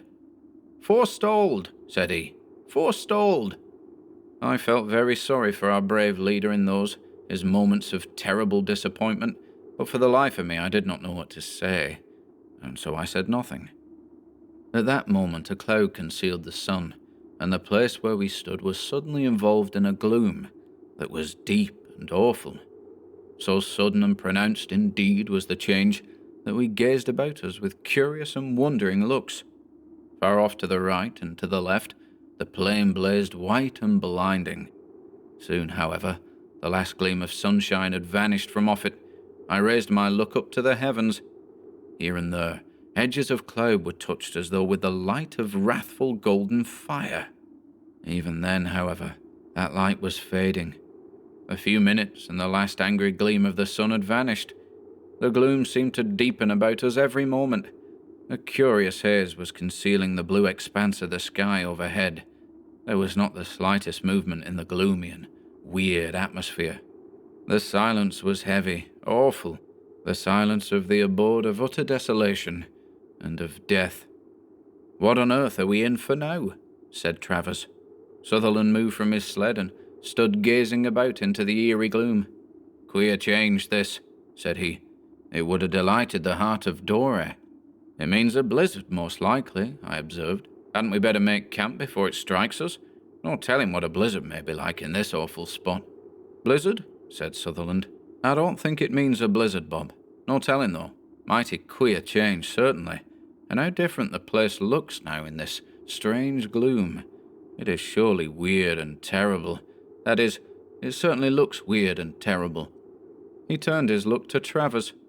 "Well, Bill," he asked, "what did you make of it?" He waved a hand in the direction of that mysterious object, the sight of which had so suddenly brought us to a halt. I say in the direction of the object, for the thing itself was no longer to be seen. "I believe it is a tent," Travers told him. "Well," said our leader, "we can soon find out what it is, cairn or tent. For one or the other it must certainly be." The next instant the heavy, awful silence was broken by the sharp crack of his whip. "Mush on, you poor brutes," he cried. "On we go to see what is over there. Here we are at the South Pole. Let us see who has beaten us to it." But the dogs didn't want to go on, which did not surprise me at all, because, for some time now, they had been showing signs of some strange, inexplicable uneasiness. What had got into the creatures anyway? For a time, we puzzled over it, then we knew, though the explanation was still an utter mystery to us. They were afraid. Afraid? An inadequate word indeed. It was fear, stark, terrible, that had entered the poor brutes. But whence had come this inexplicable fear? That also we soon knew. The thing they feared, whatever it was in that very direction in which we were headed. A cairn, a tent, what did this thing mean? "What on earth is the matter with the critters?" exclaimed Travers. "Can it be that? It's for us to find out what it means," said Sutherland. Again we got in motion. The place was still involved in that strange, weird gloom. The silence was still that awful silence of desolation and of death. Slowly but steadily, we moved forward, urging on the reluctant, fearful animals with our whips. At last, Sutherland, who was leading, cried out that he saw it. He halted, peering forward into the gloom. and we urged our teams up alongside his. "It must be a tent," he said. And a tent we found it to be, a small one, supported by a single bamboo and well guyed in all directions, made of drab-coloured gabardine. To the top of the tent pole another had been lashed. From this, motionless in the still air, hung the remains of a small Norwegian flag, and underneath it a pennant with the word Fram upon it. Amundsen's tent. What should we find inside it, and what was the meaning of that? The strange way it bulged out on one side. The entrance was securely laced. The tent, it was certain, had been here for a year, all through the long Antarctic night, and yet, to our astonishment, but little snow was piled up about it, and most of this was drift. The explanation of this must, I suppose, be that before the air currents have reached the pole, almost all the snow has been deposited from them. For some minutes, we just stood there, and many, and some of them dreadful enough, were the thoughts that came and went. Through the long Antarctic night, what strange things this tent could tell us had it been vouchsafed the power of words. But strange things it might tell us, nevertheless. For what was that inside, making the tent bulge out in so unaccountable a manner? I moved forward to feel of it there with my mittened hand, but, for some reason that I cannot explain, of a sudden I drew back. At that instant one of the dogs whined, the sound so strange and the terror of the animal so unmistakable that I shuddered and felt a chill pass through my heart. Others of the dogs began to whine in that mysterious manner, and all shrank back, cowering from the tent. "What does it mean?" said Travers, his voice sunk almost to a whisper. "Look at them. It's as though they're imploring us to keep away." "To keep away," echoed Sutherland, his look leaving the dogs and fixing itself once more on the tent. "Their senses," said Travers, "are keener than ours. They already know what we can't know until we see it." "See it?" Sutherland exclaimed. "I wonder. Boys, what are we going to see when we look into that tent? Poor fellows. They reached the pole, but did they ever leave it? Are we going to find them in there dead?" "Dead?" said Travers with a sudden start. "The dogs would never act that way if 'twas only a corpse inside. And besides, if that theory was true, wouldn't the sleds be here to tell the story? Yet look around. The level uniformity of the place shows that no sled lies buried here." "That is true," said our leader. "What can it mean? What could make that tent bulge out like that?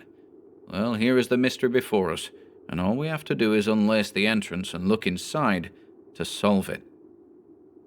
He stepped to the entrance, followed by Travers and me, and began to unlace it. At that instant, an icy current of air struck the place, and the pennant above our heads flapped with a dull and ominous sound. One of the dogs, too, thrust his muzzle skyward, and a deep and long-drawn howl arose. And while the mournful, savage sound yet filled the air, a strange thing happened. Through a sudden rent in that gloomy curtain of cloud, the sun sent a golden, awful light down upon the spot where we stood. It was but a shaft of light, only 300 or 400 feet wide, though miles in length, and there we stood in the very middle of it, the plain on each side involved in that weird gloom, now denser and more eerie than ever in contrast to that sword of golden fire, which thus so suddenly had been flung down across the snow. "Queer place, this," said Travers, "just like a beam lying across a stage in a theatre." Travers's simile was a most apposite one, more so than he perhaps ever dreamed himself.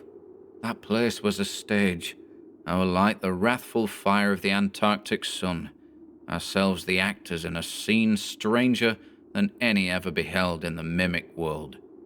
For some moments, so strange was it all, we stood there looking about us in wonder, and perhaps each one of us in not a little secret awe. "Queer place, all right," said Sutherland, "but—" He laughed a hollow, sardonic laugh. Up above, the pennant flapped and flapped again, the sound of it hollow and ghostly. Again rose the long-drawn, mournful, fiercely sad howl of the wolf-dog. "But," added our leader, "we don't want to be imagining things, you know." "Of course not," said Travers. "Of course not," I echoed. A little space, and the entrance was open, and Sutherland had thrust head and shoulders through it. I don't know how long it was that he stood there like that. Perhaps it was only a few seconds, but to Travers and me it seemed rather long. "What is it?" Travers exclaimed at last. "What do you see?" The answer was a scream. The horror of that sound I can never forget. And Sutherland came staggering back and, I believe, would have fallen had we not sprung and caught him. "What is it?" cried Travers. "In God's name, Sutherland, what did you see?" Sutherland beat the side of his head with his hand, and his look was wild and horrible. "What is it?" I exclaimed. "What did you see in there?" "I can't tell you. I can't. Oh, I wish that I had never seen it. Don't look. Boys, don't look into that tent, unless you are prepared to welcome madness or worse." "What gibberish is this?" Travers demanded, gazing at our leader in utter astonishment. Come, man. Buck up, get a grip on yourself. Let's have an end to this nonsense. Why should the sight of a dead man or dead men affect you in this mad fashion?" "Dead men?" Sutherland laughed, the sound wild, maniacal. "Dead men? If 'twas only that. Is this the South Pole? Is this the Earth? Or are we in a nightmare on some other planet?" "For heaven's sake," cried Travers, "come out of it. What's got into you? Don't let your nerves go like this." "A dead man?" queried our leader, peering into the face of Travers. "You think I saw a dead man? I wish it was only a dead man. Thank God you two didn't look." On the instant, Travers had turned. "Well," said he, "I'm going to look." But Sutherland cried out, screamed, sprang after him, and tried to drag him back. "It would mean horror, and perhaps madness," cried Sutherland. "Look at me. Do you want to be like me?" "No," Travers returned, "but I'm going to see what is in that tent." He struggled to break free, but Sutherland clung to him in a frenzy of madness. "Help me, Bob," Sutherland cried. "Hold him back, or we'll all go insane." But I did not help him to hold Travers back, for, of course, it was my belief that Sutherland himself was insane. Nor did Sutherland hold Travers. With a sudden wrench, Travers was free. The next instant, he had thrust head and shoulders through the entrance of the tent. Sutherland groaned and watched him, with eyes full of unutterable horror. I moved toward the entrance, but Sutherland flung himself at me with such violence that I was sent over into the snow. I sprang to my feet full of anger and amazement. "What the hell," I cried, "is the matter with you anyway? Have you gone crazy?" The answer was a groan, horrible beyond all words of man. But that sound did not come from Sutherland. I turned. Travers was staggering away from the entrance, a hand pressed over his face, sounds that I could never describe breaking from deep in his throat. Sutherland, as the man came staggering up to him, thrust forth an arm and touched Travers lightly on the shoulder. The effect was instantaneous and frightful. Travers sprang aside as though a serpent had struck at him, screamed and screamed yet again. There, said Sutherland gently. "I told you not to do it. I tried to make you understand, but you thought that I was mad." "It can't belong to this earth," moaned Travers. "No," said Sutherland. "That horror was never born on this planet of ours, and the inhabitants of Earth, though they do not know it, can thank God Almighty for that." "But it is here," Travers exclaimed. "How did it come to this awful place? And where did it come from?" "Well," consoled Sutherland, "it is dead. It must be dead." "Dead? How do we know that it is dead? And don't forget this, it didn't come here alone." Sutherland started. At that moment, the sunlight vanished, and everything was once more involved in gloom. "What do you mean?" Sutherland asked. "Not alone? How do you know that it did not come alone?" "Why, it is there inside the tent, but the entrance was laced from the outside." Fool that I am!" cried Sutherland a little fiercely. "Why didn't I think of that? Not alone. Of course it was not alone."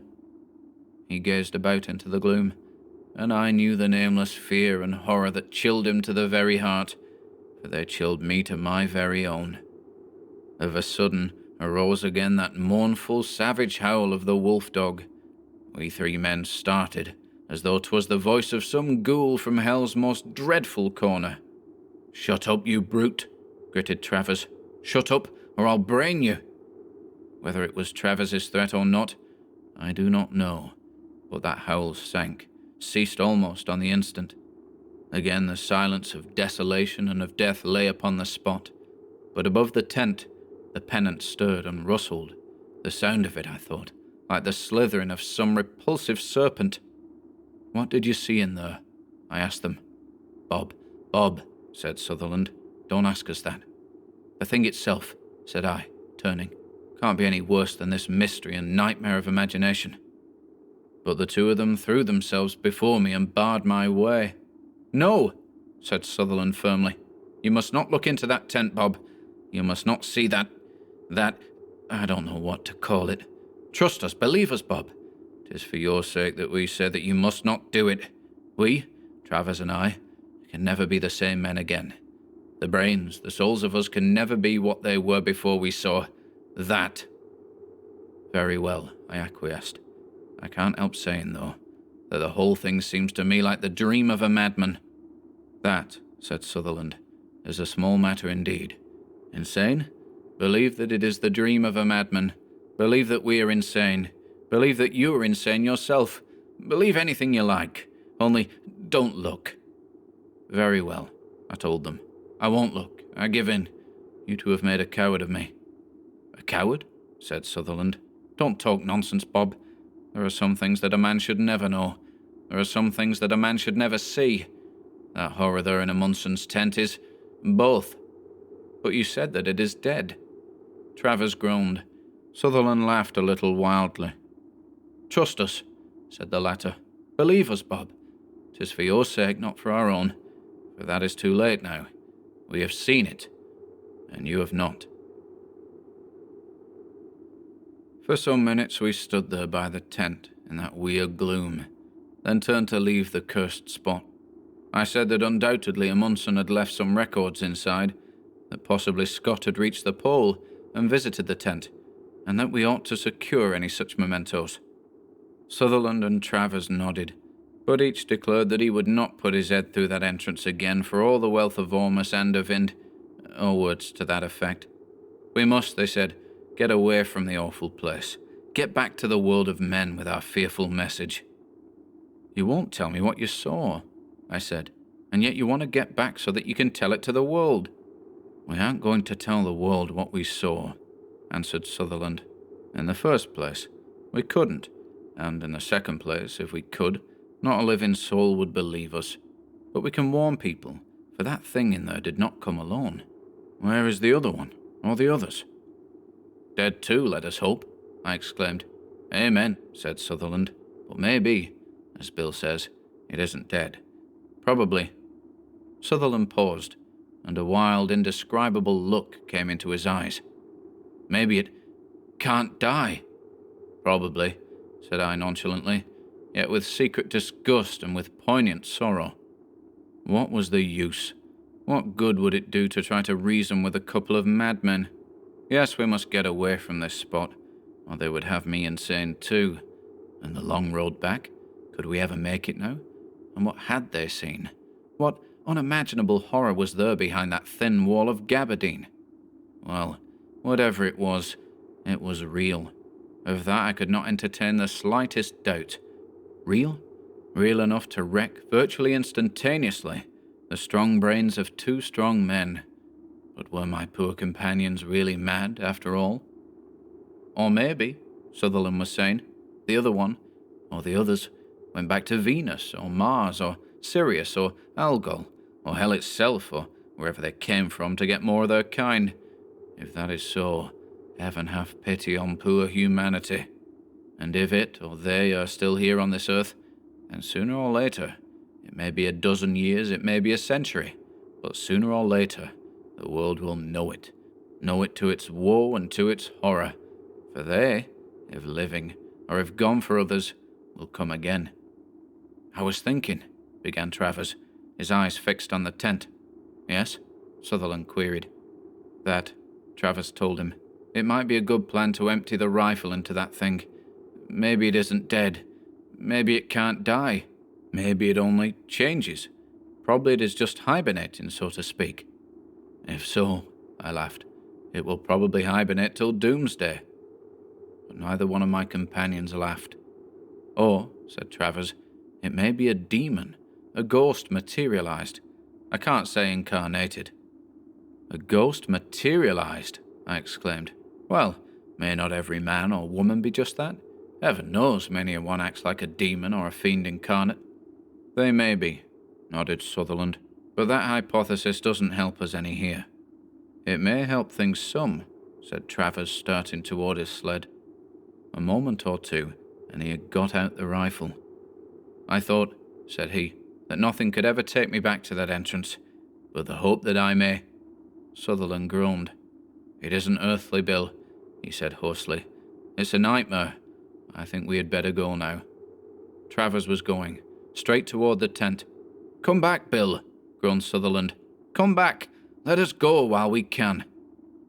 But Travers did not come back. Slowly he moved forward, rifle thrust out before him, finger on the trigger. He reached the tent, hesitated a moment, then thrust the rifle barrel through. As fast as he could work trigger and lever, he emptied the weapon into the tent, into that horror inside it.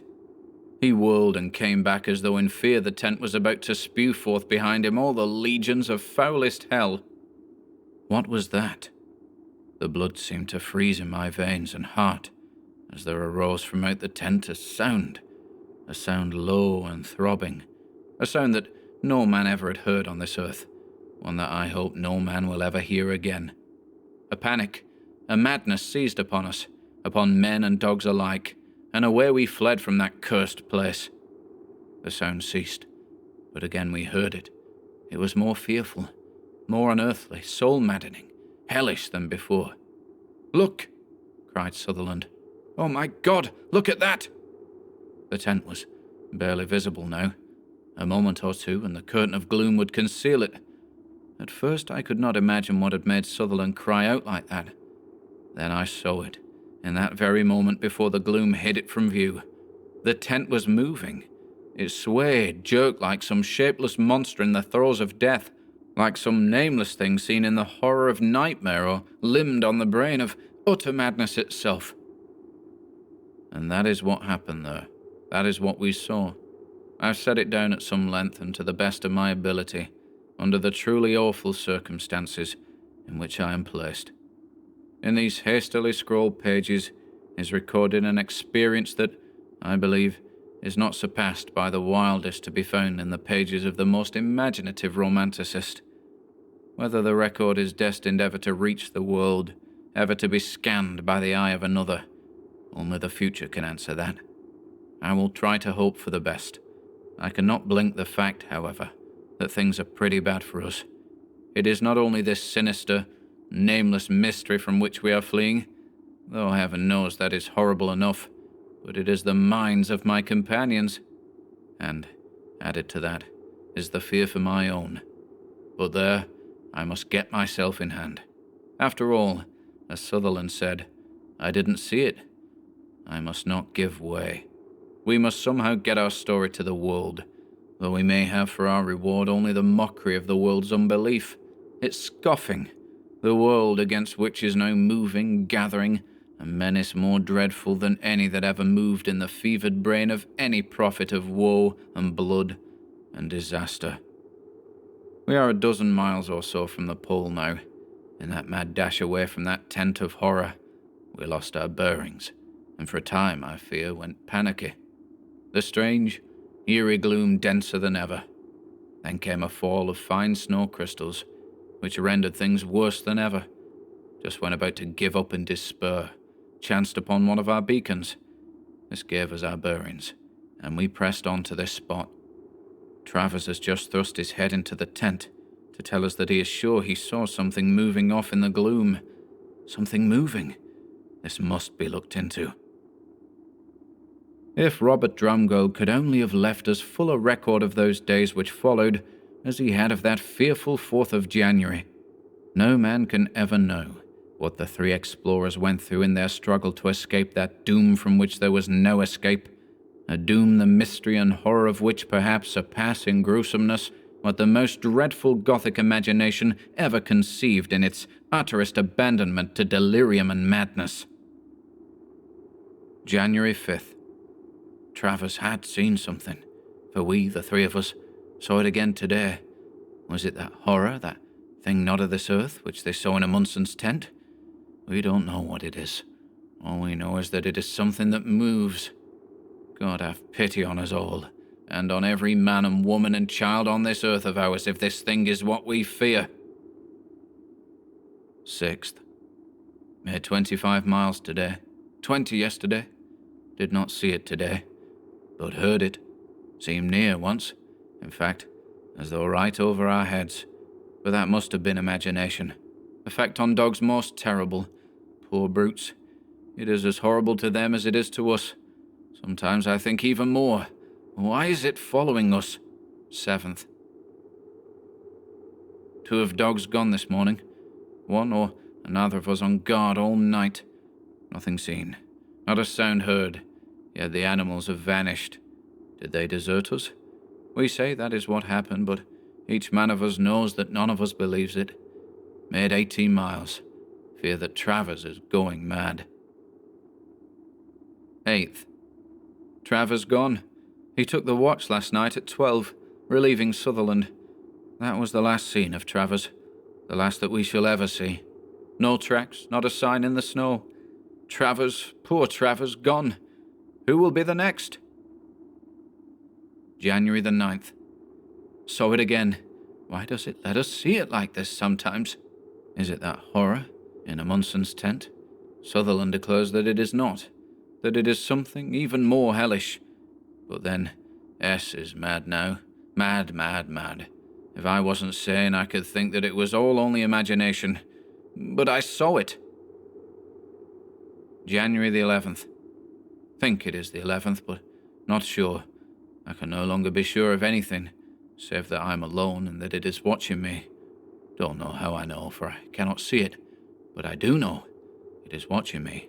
It is always watching, and sometime it will come and get me, as it got Travers and Sutherland and half of the dogs. Yes, today must be the 11th, for it was yesterday. Surely it was only yesterday that it took Sutherland. I didn't see it take him, for a fog had come up, and Sutherland, he would go on in the fog, was so slow in following that the vapour hid him from view. At last, when he didn't come, I went back. But S was gone. Man, dog, sled, everything was gone. Poor Sutherland. But then he was mad. Probably that was why it took him. Has it spurred me because I am yet sane? S had the rifle. Always he clung to that rifle, as though a bullet could save him from what we saw. My only weapon is an axe. But what good is an axe? January the 13th. Maybe it is the 14th. I don't know. What does it matter? Saw it 3 times today. Each time it was closer. Dog still whining about tent. There, that horrible hellish sound again. Dog still now. That sound again. But I dare not look out. The axe. Hours later, can't write any more. Silence. Voices. I seem to hear voices. But that sound again. Coming nearer. At entrance now. No.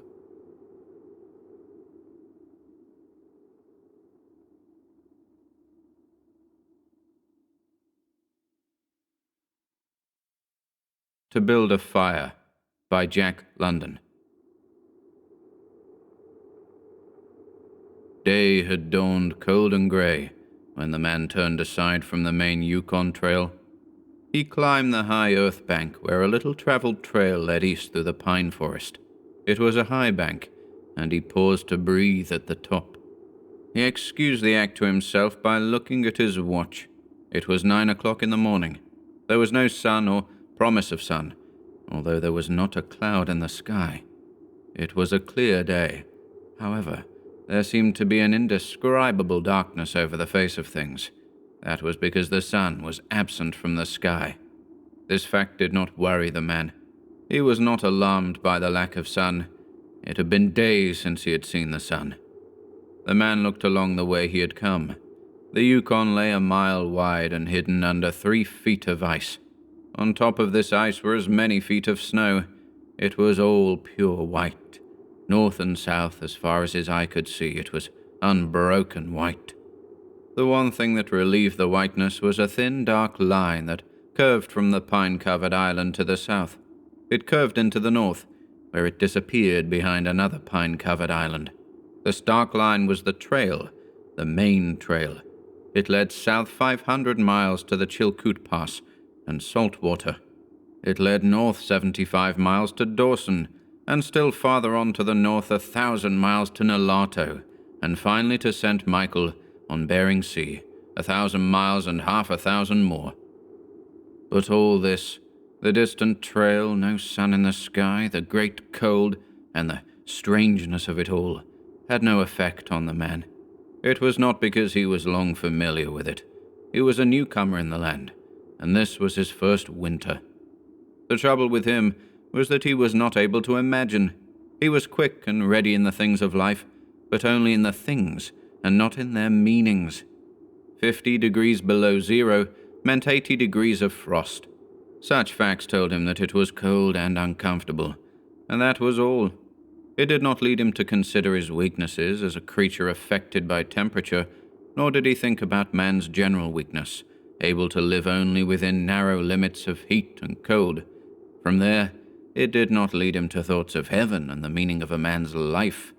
50 degrees below zero meant a bite of frost that hurt, and that must be guarded against by the use of mittens, ear coverings, warm moccasins, and thick socks.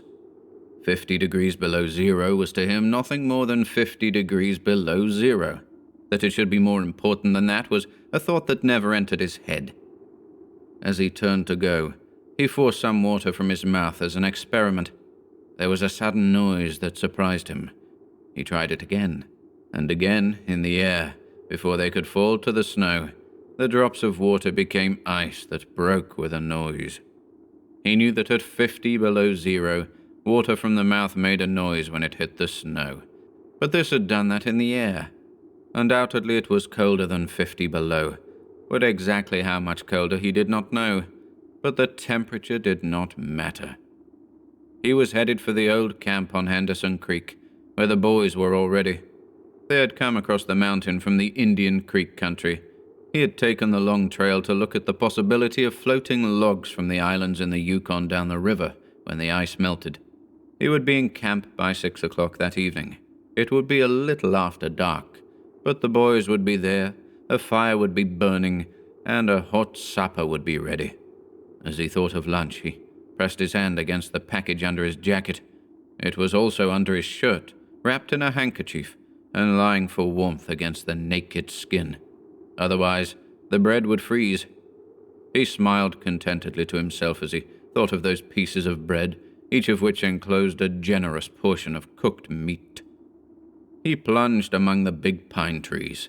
The trail was not well marked here. Several inches of snow had fallen since the last sled had passed. He was glad he was without a sled. Actually, he carried nothing but the lunch wrapped in the handkerchief. He was surprised, however, at the cold. It certainly was cold, he decided, as he rubbed his nose and face with his mittened hand.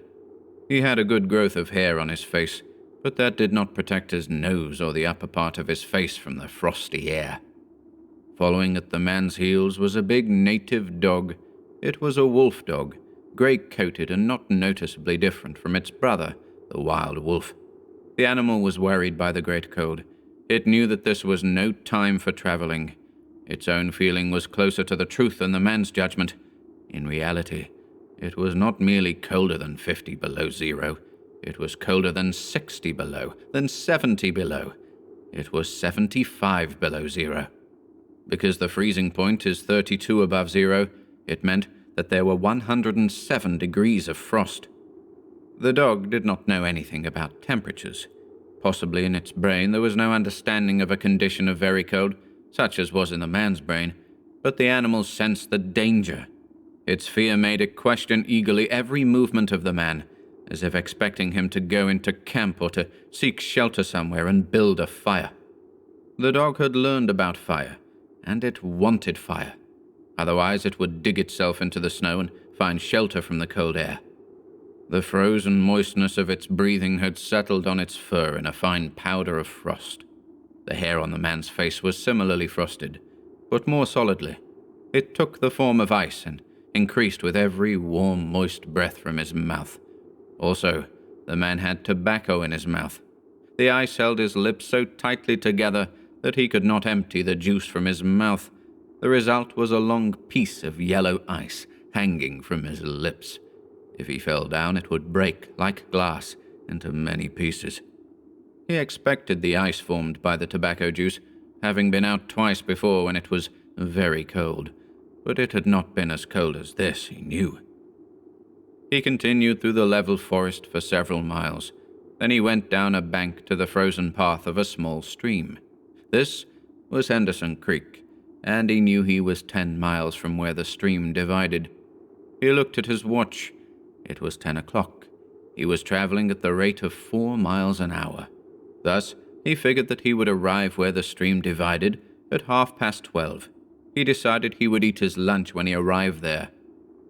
The dog followed again at his heels, with its tail hanging low, as the man started to walk along the frozen stream. The old sled trail could be seen, but a dozen inches of snow covered the marks of the last sleds. In a month, no man had traveled up or down that silent creek. The man went steadily ahead. He was not much of a thinker. At that moment, he had nothing to think about, except that he would eat lunch at the stream's divide, and that at 6 o'clock he would be in camp with the boys. There was nobody to talk to, and, had there been, speech would not have been possible because of the ice around his mouth. Once in a while, the thought repeated itself that it was very cold, and that he had never experienced such cold. As he walked along, he rubbed his face and nose with the back of his mittened hand. He did this without thinking, frequently changing hands. But, with all his rubbing, the instant he stopped, his face and nose became numb. His face would surely be frozen. He knew that, and he was sorry that he had not worn the sort of nose guard Bud wore when it was cold. Such a guard passed across the nose and covered the entire face. But it did not matter much, he decided. What was a little frost? A bit painful, that was all. It was never serious. Empty as the man's mind was of thoughts, he was most observant. He noticed the changes in the creek, the curves and the bends, and always he noted where he placed his feet. Once, coming around a bend, he moved suddenly to the side like a frightened horse. He curved away from the place where he had been walking and retraced his steps several feet along the trail. He knew the creek was frozen to the bottom. No creek could contain water in that winter. But he knew also that there were streams of water that came out from the hillsides and ran along under the snow and on top of the ice of the creek. He knew that even in the coldest weather these streams were never frozen, and he also knew their danger. They hid pools of water under the snow that might be 3 inches deep or 3 feet. Sometimes a skin of ice 1/2 inch thick covered them, and in turn was covered by the snow. Sometimes there was both water and thin ice, and when a man broke through, he could get very wet. That was why he had jumped away so suddenly. He had felt the ice move under his feet. He had also heard the noise of the snow-covered ice skin breaking, and to get his feet wet in such a temperature meant trouble and danger. At the very least, it meant delay, because he would be forced to stop and build a fire. Only under its protection could he bare his feet, while he dried his socks and moccasins. He stood and studied the creek bottom and its banks. He decided that the flowing stream of water came from the right side. He thought a while, rubbing his nose and face. Then he walked to the left. He stepped carefully and tested the ice at each step. Once away from the danger, he continued at his 4-mile pace. During the next 2 hours, he came to several similar dangers. Usually the snow above the pools had a sunken appearance. However, once again he came near to falling through the ice. Once, sensing danger, he made the dog go ahead. The dog did not want to go. It hesitated until the man pushed it forward. Then it went quickly across the white, unbroken surface. Suddenly, it fell through the ice, but climbed out on the other side, which was firm. It had wet its feet and legs. Almost immediately the water on them turned to ice. The dog made quick efforts to get the ice off its legs. Then it lay down in the snow and began to bite out the ice that had formed between the toes. The animal knew enough to do this. To permit the ice to remain would mean sore feet. It did not know this. It merely obeyed the commands that arose from the deepest part of its being. But the man knew these things, having learned them from experience.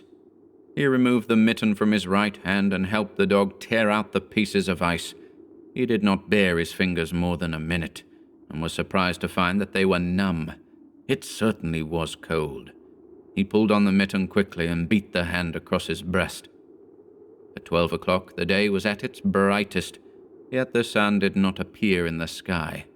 At 12:30, on the minute, he arrived at the divide of the creek. He was pleased at his rate of speed. If he continued, he would certainly be with the boys by 6 o'clock that evening. He unbuttoned his jacket and shirt and pulled forth his lunch.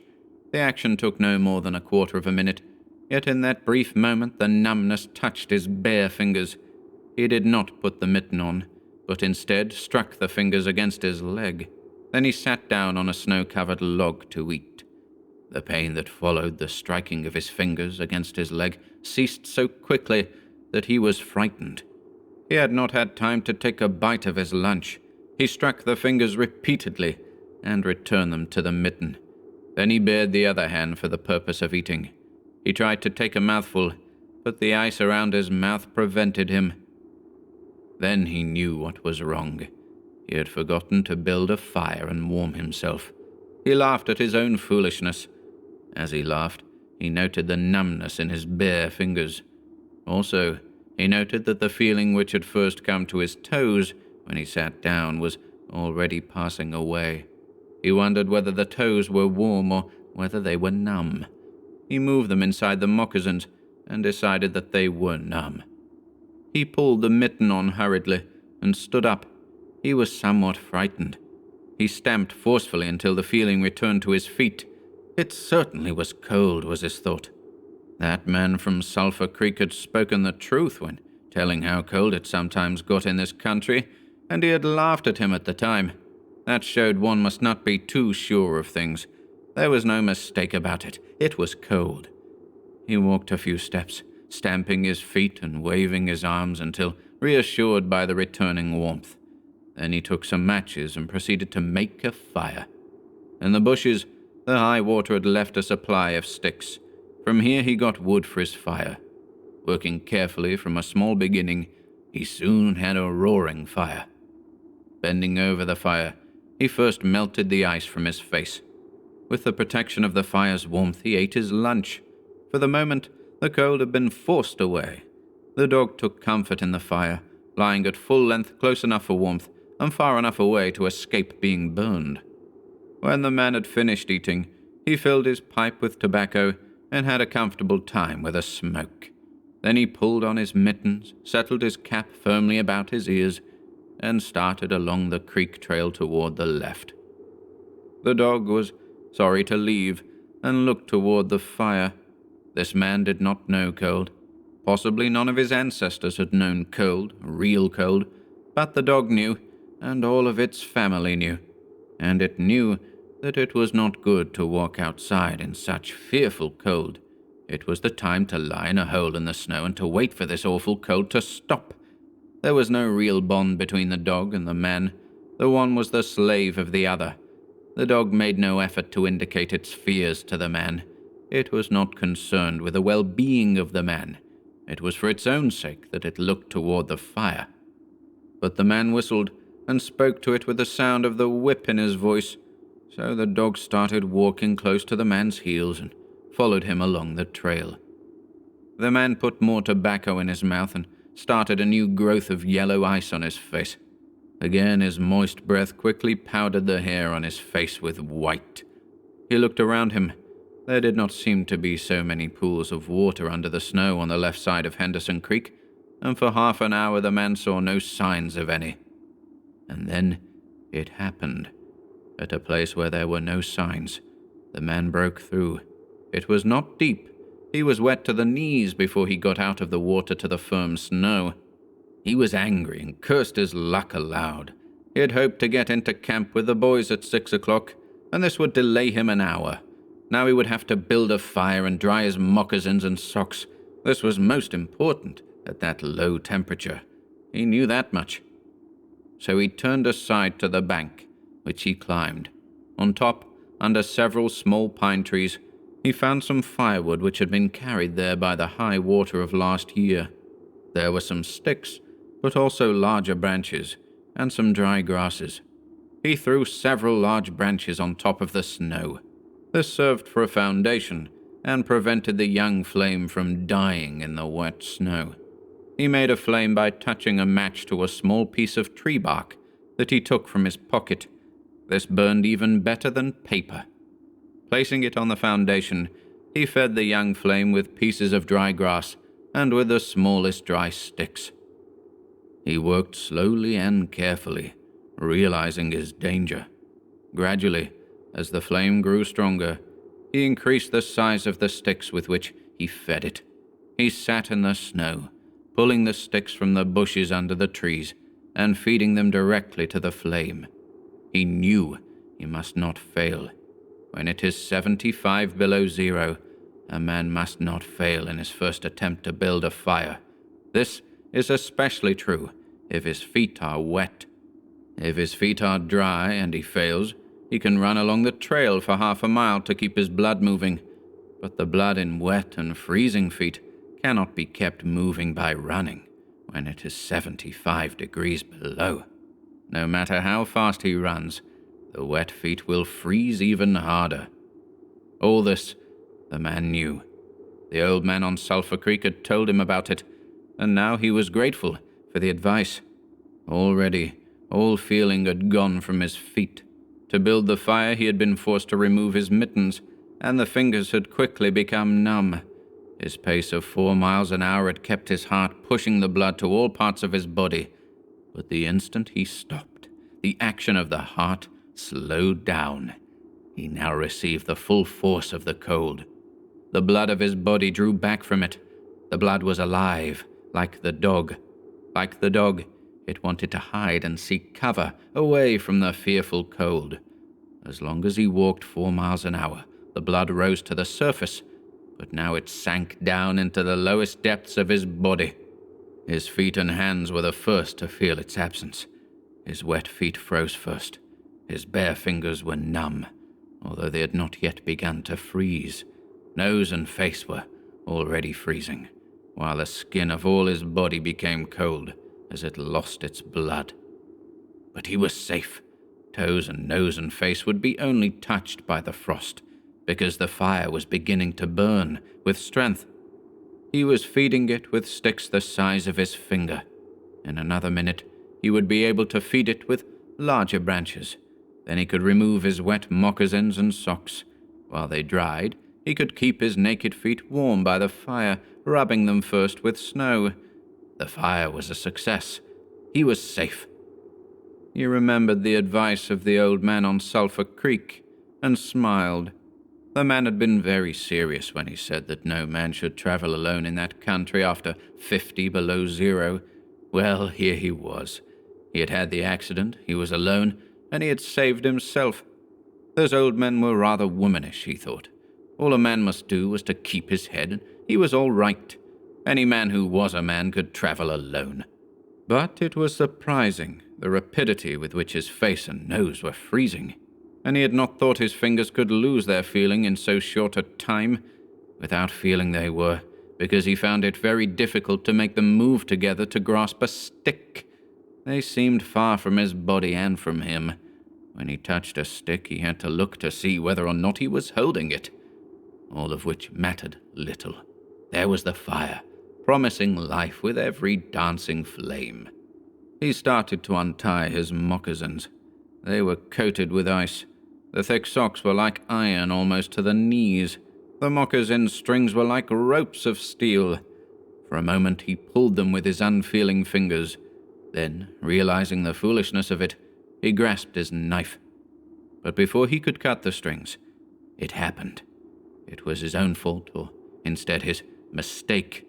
He should not have built the fire under the pine tree. He should have built it in an open space. But it had been easier to pull the sticks from the bushes and drop them directly on the fire. Now the tree under which he had done this carried a weight of snow on its branches. No wind had been blowing for weeks, and each branch was heavy with snow. Each time he pulled a stick, he shook the tree slightly. There had been just enough movement to cause the awful thing to happen. High up in the tree, one branch dropped its load of snow. This fell on the branches beneath. This process continued, spreading through the whole tree. The snow fell without warning upon the man and the fire was dead. Where it had burned was a pile of fresh snow. The man was shocked. It was like hearing his own judgment of death. For a moment he sat and stared at the spot where the fire had been. Then he grew very calm. Perhaps the old man on Sulphur Creek was right. If he had a companion on the trail, he would be in no danger now. The companion could have built the fire. Now he must build the fire again, and this second time he must not fail. Even if he succeeded, he would be likely to lose some toes. His feet must be badly frozen by now, and there would be some time before the second fire was ready. Such were his thoughts, but he did not sit and think them. He was busy all the time they were passing through his mind. He made a new foundation for a fire, this time in the open space, where no tree would be above it. Next, he gathered dry grasses and tiny sticks. He could not bring his fingers together to pull them out of the ground, but he was able to gather them by the handful. In this way, he also got many pieces that were undesirable, but it was the best he could do.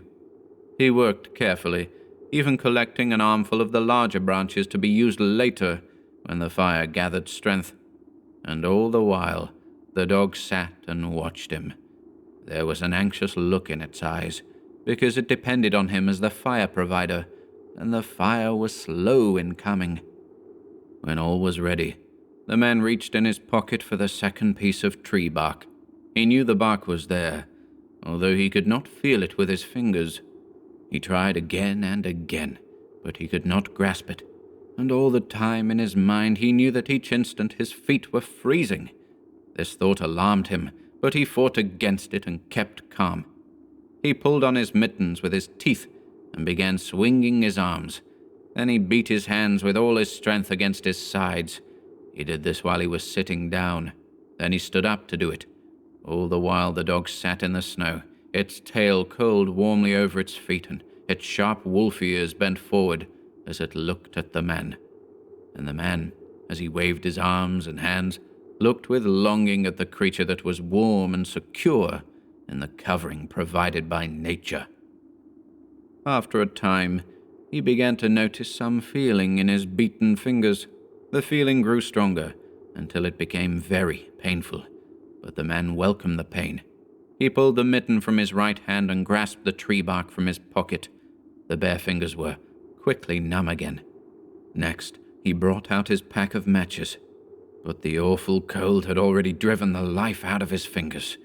In his effort to separate one match from the others, the whole pack fell in the snow. He tried to pick it out of the snow, but failed. The dead fingers could neither touch nor hold. Now he was very careful. He drove the thought of his freezing feet and nose and face from his mind. He devoted his whole soul to picking up the matches. He followed the movement of his fingers with his eyes, using his sense of sight instead of that of touch. When he saw his fingers on each side of the pack, he closed them. That is, he willed to close them, because the fingers did not obey. He put the mitten on the right hand again and beat it fiercely against his knee. Then, with both mittened hands, he lifted up the pack of matches along with much snow to the front of his jacket, but he had gained nothing. After some struggling, he managed to get the pack between his mittened hands. In this manner he carried it to his mouth. The ice broke as he opened his mouth with a fierce effort. He used his upper teeth to rub across the pack in order to separate a single match. He succeeded in getting one, which he dropped on his jacket. His condition was no better. He could not pick up the match. Then he thought how he might do it. He picked up the match in his teeth and drew it across his leg. 20 times he did this before he succeeded in lighting it. As it flamed, he held it with his teeth to the tree bark, but the burning smell went up his nose, causing him to cough. The match fell into the snow and the flame died. The old man on Sulphur Creek was right, he thought in the moment of controlled despair that followed. After 50 below zero, a man should travel with a companion. He beat his hands, but failed to produce any feeling in them. Suddenly, he bared both hands, removing the mittens with his teeth. He caught the whole pack of matches between his hands. His arm muscles were not frozen, and he was able to press the hands tightly against the matches. Then he drew the whole pack along his leg. It burst into flame, 70 matches at once. There was no wind to blow them out.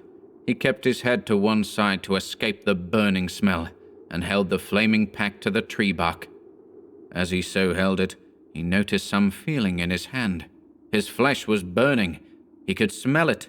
The feeling developed into pain. He continued to endure it. He held the flame of the matches to the bark that would not light readily because his own burning hands were taking most of the flame. Finally, when he could endure no more, he pulled his hands apart. The flaming matches fell into the snow, but the tree bark was burning. He began laying dry grasses and the tiniest sticks on the flame. He could not choose carefully, because they must be pieces that could be lifted between his hands. Small pieces of green grass stayed on the sticks, and he bit them off as well as he could with his teeth. He treated the flame carefully. It meant life, and it must not cease. The blood had left the surface of his body, and he now began to shake from the cold. A large piece of a wet plant fell on the little fire. He tried to push it out with his fingers. His shaking body made him push it too far, and he scattered the little fire over a wide space. He tried to push the burning grasses and sticks together again. Even with the strong effort that he made, his trembling fingers would not obey, and the sticks were hopelessly scattered. Each stick smoked a little, then died.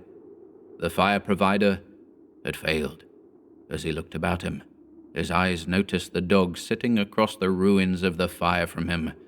It was making uneasy movements, slightly lifting one foot and then the other. The sight of the dog put a wild idea into his head.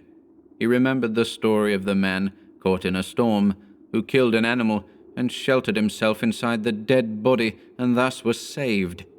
He would kill the dog and bury his hands in the warm body until feeling returned to them. Then he could build another fire. He spoke to the dog, calling it to him, but in his voice was a strange note of fear that frightened the animal. It had never known the man to speak in such a tone before. Something was wrong, and it sensed danger. It knew not what danger, but somewhere in its brain arose a fear of the man. It flattened its ears at the sound of the man's voice. Its uneasy movements and the liftings of its feet became more noticeable, but it would not come to the man. He got down on his hands and knees and went toward the dog, but this unusual position again excited fear, and the animal moved away. The man sat in the snow for a moment and struggled for calmness. Then he pulled on his mittens, using his teeth, and then stood on his feet. He glanced down to assure himself that he was really standing, because lack of feeling in his feet gave him no relation to the earth. His position, however, removed the fear from the dog's mind. When he commanded the dog with his usual voice, the dog obeyed and came to him. As it came within his reach, the man lost control. His arms stretched out to hold the dog, and he experienced real surprise when he discovered that his hands could not grasp. There was neither bend nor feeling in the fingers. He had forgotten for the moment that they were frozen, and that they were freezing more and more. All this happened quickly, and before the animal could escape, he encircled its body with his arms. He sat down in the snow, and in this fashion held the dog while it barked and struggled. But it was all he could do, hold its body encircled in his arms and sit there. He realized that he could not kill the dog. There was no way to do it. With his frozen hands he could neither draw nor hold his knife, nor could he grasp the dog around the throat. He freed it, and it dashed wildly away, still barking. It stopped 40 feet away, and observed him curiously, with ears sharply bent forward. The man looked down at his hands to locate them, and found them hanging on the ends of his arms. He thought it curious that it was necessary to use his eyes to discover where his hands were. He began waving his arms, beating the mittened hands against his sides. He did this for 5 minutes. His heart produced enough blood to stop his shaking, but no feeling was created in his hands. A certain fear of death came upon him. He realized that it was no longer a mere problem of freezing his fingers and toes or of losing his hands and feet. Now it was a problem of life and death, with the circumstances against him. The fear made him lose control of himself, and he turned and ran along the creek bed on the old trail. The dog joined him and followed closely behind. The man ran blindly in fear such as he had never known in his life. Slowly, as he struggled through the snow, he began to see things again. The banks of the creek, the bare trees, and the sky. The running made him feel better. He did not shake any more. Maybe, if he continued to run, his feet would stop freezing. Maybe if he ran far enough, he would find the camp and the boys. Without doubt, he would lose some fingers and toes and some of his face, but the boys would take care of him and save the rest of him when he got there. And at the same time, there was another thought in his mind that said he would never get to the camp and the boys. It told him that it was too many miles away, that the freezing had too great a start, and that he would soon be dead. He pushed this thought to the back of his mind and refused to consider it. Sometimes it came forward and demanded to be heard, but he pushed it away and tried to think of other things. It seemed strange to him that he could run on feet so frozen that he could not feel them when they struck the earth and took the weight of his body. He seemed to be flying along above the surface and to have no connection with the earth. His idea of running until he arrived at the camp and the boys presented one problem. He lacked the endurance. Several times he caught himself as he was falling. Finally, he dropped to the ground, unable to stop his fall. When he tried to rise, he failed. He must sit and rest, he decided. Next time he would merely walk and keep going. As he sat and regained his breath, he noted that he was feeling warm and comfortable. He was not shaking, and it even seemed that a warm glow had come to his body. And yet, when he touched his nose or face, there was no feeling. Running would not bring life to them, nor would it help his hands and feet. Then the thought came to him that the frozen portions of his body must be increasing. He tried to keep this thought out of his mind and to forget it. He knew that such thoughts caused a feeling of fright in him, and he was afraid of such feelings. But the thought returned and continued, until he could picture his body totally frozen. This was too much, and again he ran wildly along the trail. Once he slowed to a walk, but the thought that the freezing of his body was increasing made him run again. And all the time the dog ran with him, at his heels. When he fell a second time, the dog curled its tail over its feet and sat in front of him, facing him, curiously eager. The warmth and security of the animal angered him. He cursed it until it flattened its ears. This time the shaking because of the cold began more quickly. He was losing his battle with the frost. It was moving into his body from all sides. This thought drove him forward, but he ran no more than 100 feet when he fell head first. It was his last moment of fear.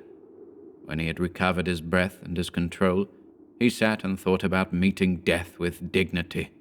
However, the idea did not come to him in exactly this manner.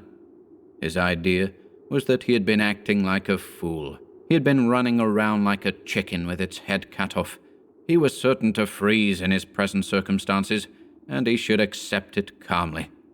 With his newfound peace of mind came the first sleepiness. A good idea, he thought, to sleep his way to death. Freezing was not as bad as people thought. There were many worse ways to die. He pictured the boys finding his body the next day. Suddenly, he saw himself with them, coming along the trail and looking for himself. And, still with them, he came around a turn in the trail and found himself lying in the snow. He did not belong with himself any more. Even then he was outside of himself, standing with the boys and looking at himself in the snow. It certainly was cold, was his thought. When he returned to the United States, he could tell the folks what real cold was. His mind went from this to the thought of the old man of Sulphur Creek. He could see him quite clearly, warm and comfortable, and smoking a pipe. "You were right, old fellow. You were right," he murmured to the old man of Sulphur Creek. Then the man dropped into what seemed to him the most comfortable and satisfying sleep he had ever known. The dog sat facing him and waiting. The brief day ended in a long evening. There were no signs of a fire to be made. Never in the dog's experience had it known a man to sit like that in the snow and make no fire. As the evening grew darker, its eager longing for the fire mastered it. With much lifting of its feet, it cried softly. Then it flattened its ears, expecting the man's curse. But the man remained silent. Later, the dog howled loudly, and still later, it moved close to the man and caught the smell of death. This made the animal back away.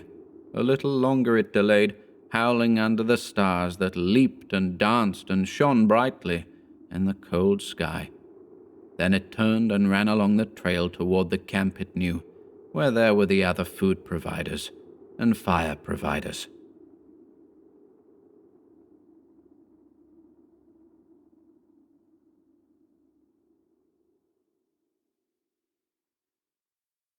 The Festival by H.P. Lovecraft.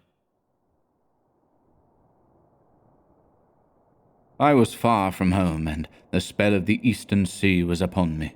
In the twilight I heard it pounding on the rocks, and I knew it lay just over the hill where the twisting willows writhed against the clearing sky and the first stars of evening.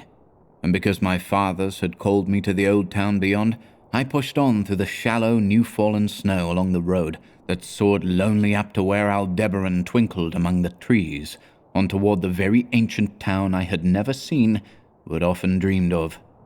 It was the Yuletide, that men call Christmas, though they know in their hearts it is older than Bethlehem and Babylon, older than Memphis and mankind. It was the Yuletide, and I had come at last to the ancient sea town, where my people had dwelt and kept festival in the elder time, when festival was forbidden, where also they had commanded their sons to keep festival once every century, that the memory of primal secrets might not be forgotten. Mine were an old people, and were old even when this land was settled 300 years before. And they were strange, because they had come as dark, furtive folk from opiate southern gardens of orchids, and spoken another tongue before they learnt the tongue of the blue-eyed fishers.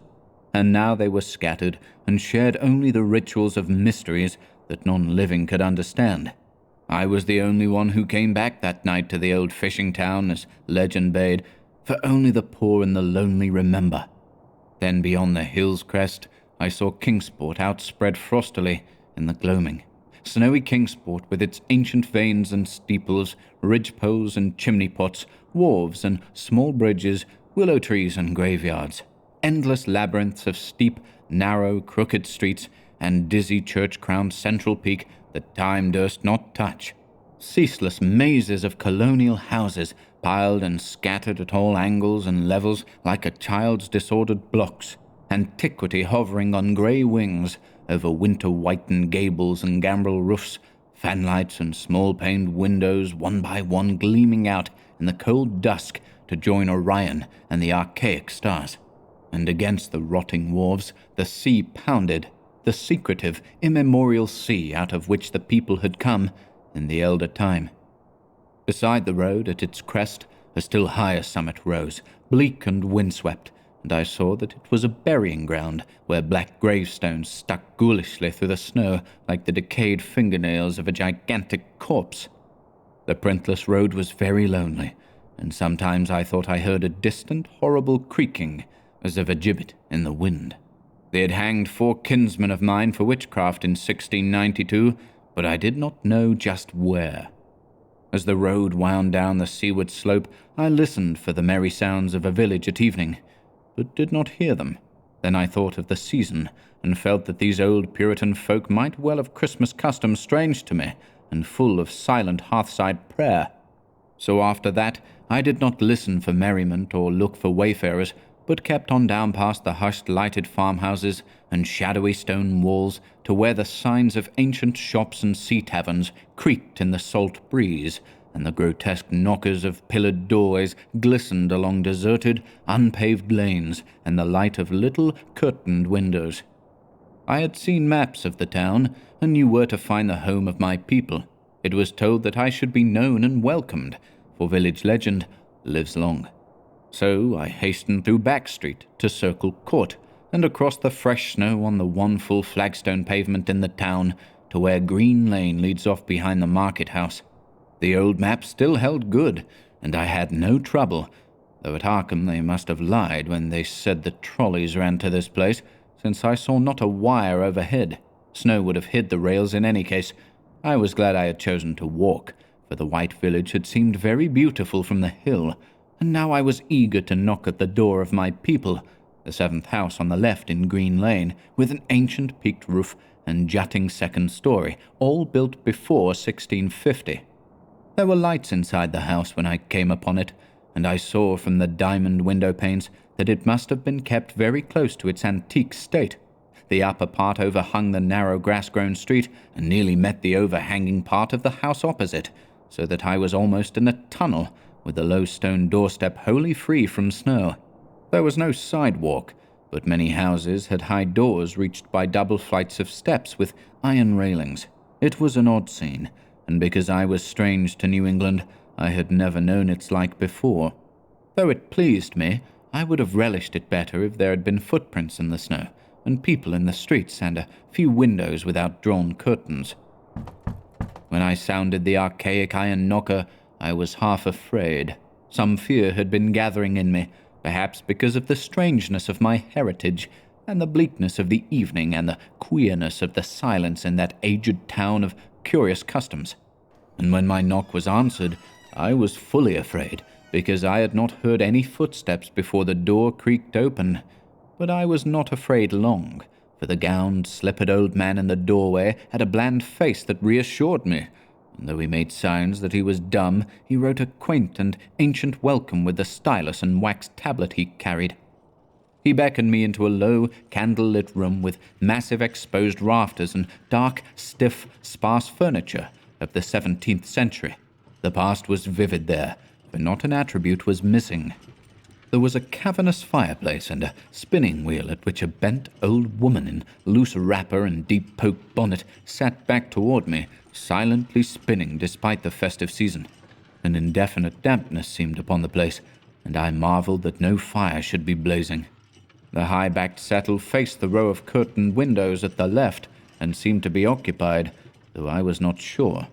I did not like everything about what I saw, and felt again the fear I had had. This fear grew stronger from what had before lessened it, for the more I looked at the old man's bland face, the more its very blandness terrified me. The eyes never moved, and the skin was too like wax. Finally, I was sure it was not a face at all, but a fiendishly cunning mask. But the flabby hands, curiously gloved, wrote genially on the tablet and told me I must wait a while before I could be led to the place of festival.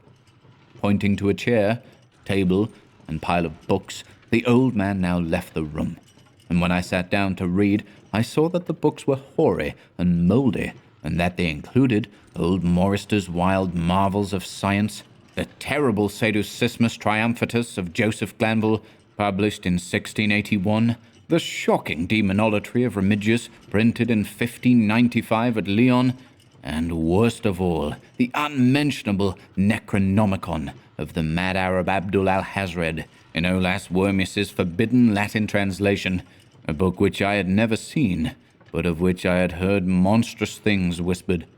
No one spoke to me, but I could hear the creaking of signs in the wind outside, and the whir of the wheel as the bonneted old woman continued her silent spinning. I thought the room and the books and the people very morbid and disquieting, but because an old tradition of my father's had summoned me to strange feastings, I resolved to expect queer things. So I tried to read, and soon became tremblingly absorbed by something I found in that accursed Necronomicon, a thought and a legend too hideous for sanity or consciousness. But I disliked it when I fancied I heard the closing of one of the windows that the settle faced, as if it had been stealthily opened. It had seemed to follow a whirring that was not of the old woman's spinning wheel. This was not much, though, for the old woman was spinning very hard, and the aged clock had been striking. After that, I lost the feeling that there were persons on the settle, and was reading intently and shuddering when the old man came back, booted and dressed in a loose antique costume, and sat down on that very bench so that I could not see him. It was certainly nervous waiting, and the blasphemous book in my hands made it doubly so. When 11 struck, however, the old man stood up, glided to a massive carved chest in a corner, and got 2 hooded cloaks, one of which he donned, and the other of which he draped round the old woman, who was ceasing her monotonous spinning. Then they both started for the outer door, the woman lamely creeping, and the old man, after picking up the very book I had been reading, beckoning me as he drew his hood over that unmoving face, or mask. We went out into the moonless and tortuous network of that incredibly ancient town, went out as the lights in the curtained windows disappeared one by one, and the dog-star leered at the throng of cowled, cloaked figures that poured silently from every doorway and formed monstrous processions up this street and that, past the creaking signs and antediluvian gables, the thatched roofs and diamond-paned windows, threading precipitous lanes where decaying houses overlapped and crumbled together, gliding across open courts and churchyards where the bobbing lanthorns made eldritch drunken constellations. Amid these hushed throngs, I followed my voiceless guides, jostled by elbows that seemed preternaturally soft, and pressed by chests and stomachs that seemed abnormally pulpy, but seeing never a face and hearing never a word. Up, the eerie columns slithered, and I saw that all the travellers were converging as they flowed near a sort of focus of crazy alleys at the top of a high hill in the centre of the town, where perched a great white church. I had seen it from the road's crest when I looked at Kingsport in the new dusk, and it had made me shiver because Aldebaran had seemed to balance itself a moment on the ghostly spire. There was an open space around the church, partly a churchyard with spectral shafts and partly a half-paved square swept nearly bare of snow by the wind and linked with unwholesomely archaic houses having peaked roofs and overhanging gables. Death fires danced over the tombs, revealing gruesome vistas, though queerly failing to cast any shadows. Past the churchyard, where there were no houses, I could see over the hill's summit and watch the glimmer of stars on the harbour, though the town was invisible in the dark. Only once in a while a lanthorn bobbed horribly through serpentine alleys on its way to overtake the throng that was now slipping speechlessly into the church. I waited till the crowd had oozed into the black doorway, until all the stragglers had followed. The old man was pulling at my sleeve, but I was determined to be the last. Then I finally went, the sinister man and the old spinning woman before me. Crossing the threshold into that swarming temple of unknown darkness, I turned once to look at the outside world, as the churchyard phosphorescence cast a sickly glow on the hilltop pavement, and as I did so, I shuddered. For though the wind had not left much snow, a few patches did remain on the path near the door, and in that fleeting backward look it seemed to my troubled eyes that they bore no mark of passing feet, not even mine.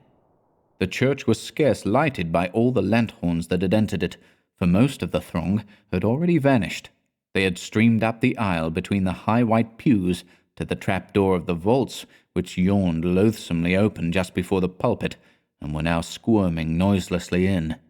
I followed dumbly down the foot-worn steps and into the dank, suffocating crypt. The tale of that sinuous line of night marchers seemed very horrible, and as I saw them wriggling into a venerable tomb, they seemed more horrible still. Then I noticed that the tomb's floor had an aperture down which the throng was sliding, and in a moment we were all descending an ominous staircase of rough-hewn stone, a narrow spiral staircase, damp and peculiarly odorous, that wound endlessly down into the bowels of the hill, past monotonous walls of dripping stone blocks and crumbling mortar. It was a silent, shocking descent, and I observed after a horrible interval that the walls and steps were changing in nature, as if chiselled out of the solid rock. What mainly troubled me was that the myriad footfalls made no sound and set up no echoes. After more eons of descent, I saw some side passages or burrows leading from unknown recesses of blackness to this shaft of nighted mystery.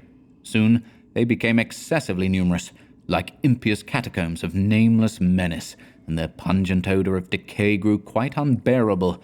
I knew we must have passed down through the mountain and beneath the earth of Kingsport itself, and I shivered that a town should be so aged and maggoty with subterraneous evil. Then I saw the lurid shimmering of pale light and heard the insidious lapping of sunless waters. Again I shivered, for I did not like the things that the night had brought, and wished bitterly that no forefather had summoned me to this primal rite. As the steps and the passage grew broader, I heard another sound, the thin, whining mockery of a feeble flute, and suddenly there spread out before me the boundless vista of an inner world, a vast fungus shore litten by a belching column of sick greenish flame and washed by a wide oily river that flowed from abysses frightful and unsuspected to join the blackest gulfs of immemorial ocean. Fainting and gasping, I looked at that unhallowed Erebus of tightened toadstools, leprous fire, and slimy water, and saw the cloaked throngs forming a semicircle around the blazing pillar. It was the Yule rite, older than man and fated to survive him, the primal rite of the solstice and of spring's promise beyond the snows, the rite of fire and evergreen, light and music. And in the Stygian grotto I saw them do the rite and adore the sick pillar of flame, and throw into the water handfuls gouged out of the viscous vegetation which glittered green in the chlorotic glare. I saw this, and I saw something amorphously squatted far away from the light, piping noisomely on a flute, and as the thing piped, I thought I heard noxious muffled flutterings in the fetid darkness where I could not see. But what frightened me most was that flaming column, spouting volcanically from depths profound and inconceivable, casting no shadows as healthy flame should, and coating the nitrous stone above with a nasty, venomous verdigris. For in all that seething combustion no warmth lay, but only the clamminess of death and corruption. The man who had brought me now squirmed to a point directly beside the hideous flame, and made stiff ceremonial motions to the semicircle he faced. At certain stages of the ritual, they did grovelling obeisance, especially when he held above his head that abhorrent Necronomicon he had taken with him, and I shared all the obeisances because I had been summoned to this festival by the writings of my forefathers. Then the old man made a signal to the half-seen flute player in the darkness, which player thereupon changed its feeble drone to a scarce louder drone in another key, precipitating as it did so a horror unthinkable and unexpected. At this horror I sank nearly to the lichened earth, transfixed with a dread not of this nor any world, but only of the mad spaces between the stars. Out of the unimaginable blackness beyond the gangrenous glare of that cold flame, out of the Tartarian leagues through which that oily river rolled uncanny, unheard, and unsuspected, there flopped rhythmically a horde of tame, trained, hybrid winged things that no sound eye could ever wholly grasp, or sound brain ever wholly remember. They were not altogether crows, nor moles, nor buzzards, nor ants, nor vampire bats, nor decomposed human beings, but something I cannot and must not recall. They flopped limply along, half with their webbed feet and half with their membranous wings, and as they reached the throng of celebrants, the cowled figures seized and mounted them, and rode off one by one along the reaches of that unlighted river into pits and galleries of panic where poison springs feed frightful and undiscoverable cataracts. The old spinning woman had gone with the throng, and the old man remained only because I had refused when he motioned me to seize an animal and ride like the rest. I saw when I staggered to my feet that the amorphous flute player had rolled out of sight, but that two of the beasts were patiently standing by. As I hung back, the old man produced his stylus and tablet and wrote that he was the true deputy of my fathers, who had founded the Yule worship in this ancient place, that it had been decreed I should come back, and that the most secret mysteries were yet to be performed. He wrote this in a very ancient hand, and when I still hesitated, he pulled from his loose robe a seal ring and a watch, both with my family arms, to prove that he was what he said. But it was a hideous proof, because I knew from old papers that that watch had been buried with my great-great-great-great-grandfather in 1698. Presently, the old man drew back his hood and pointed to the family resemblance in his face, but I only shuddered, because I was sure that the face was merely a devilish waxen mask. The flopping animals were now scratching restlessly at the lichens, and I saw that the old man was nearly as restless himself. When one of the things began to waddle and edge away, he turned quickly to stop it, so that the suddenness of his motion dislodged the waxen mask from what should have been his head. And then, because that nightmare's position barred me from the stone staircase down which we had come, I flung myself into the oily underground river that bubbled somewhere to the caves of the sea, flung myself into that putrescent juice of earth's inner horrors before the madness of my screams could bring down upon me all the charnel legions these pest gulfs might conceal. At the hospital, they told me I had been found half frozen in Kingsport Harbour at dawn, clinging to the drifting spar that accident sent to save me.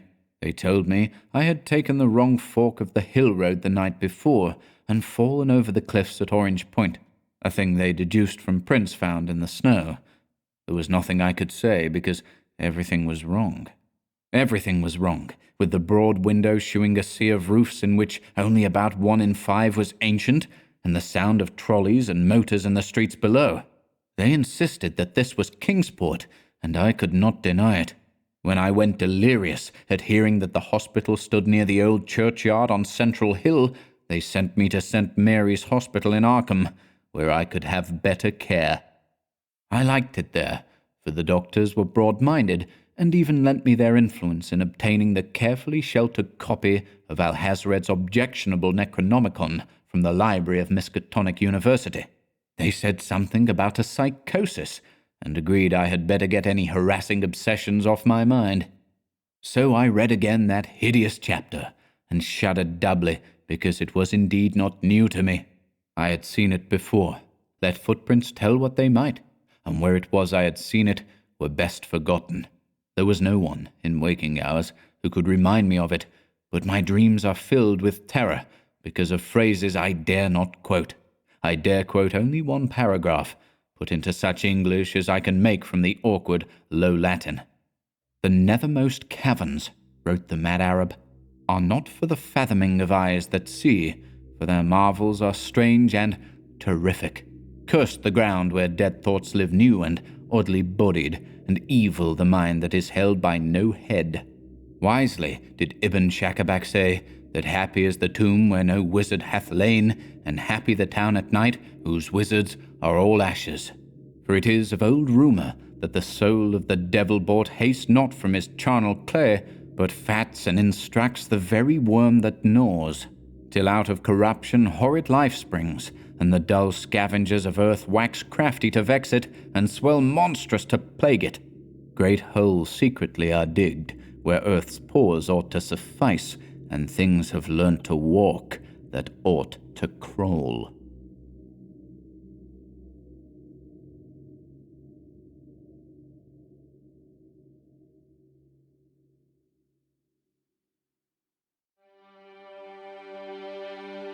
Thank you for listening today.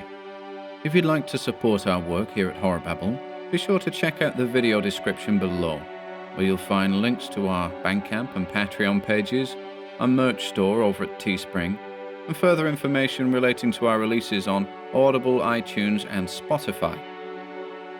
And until next time,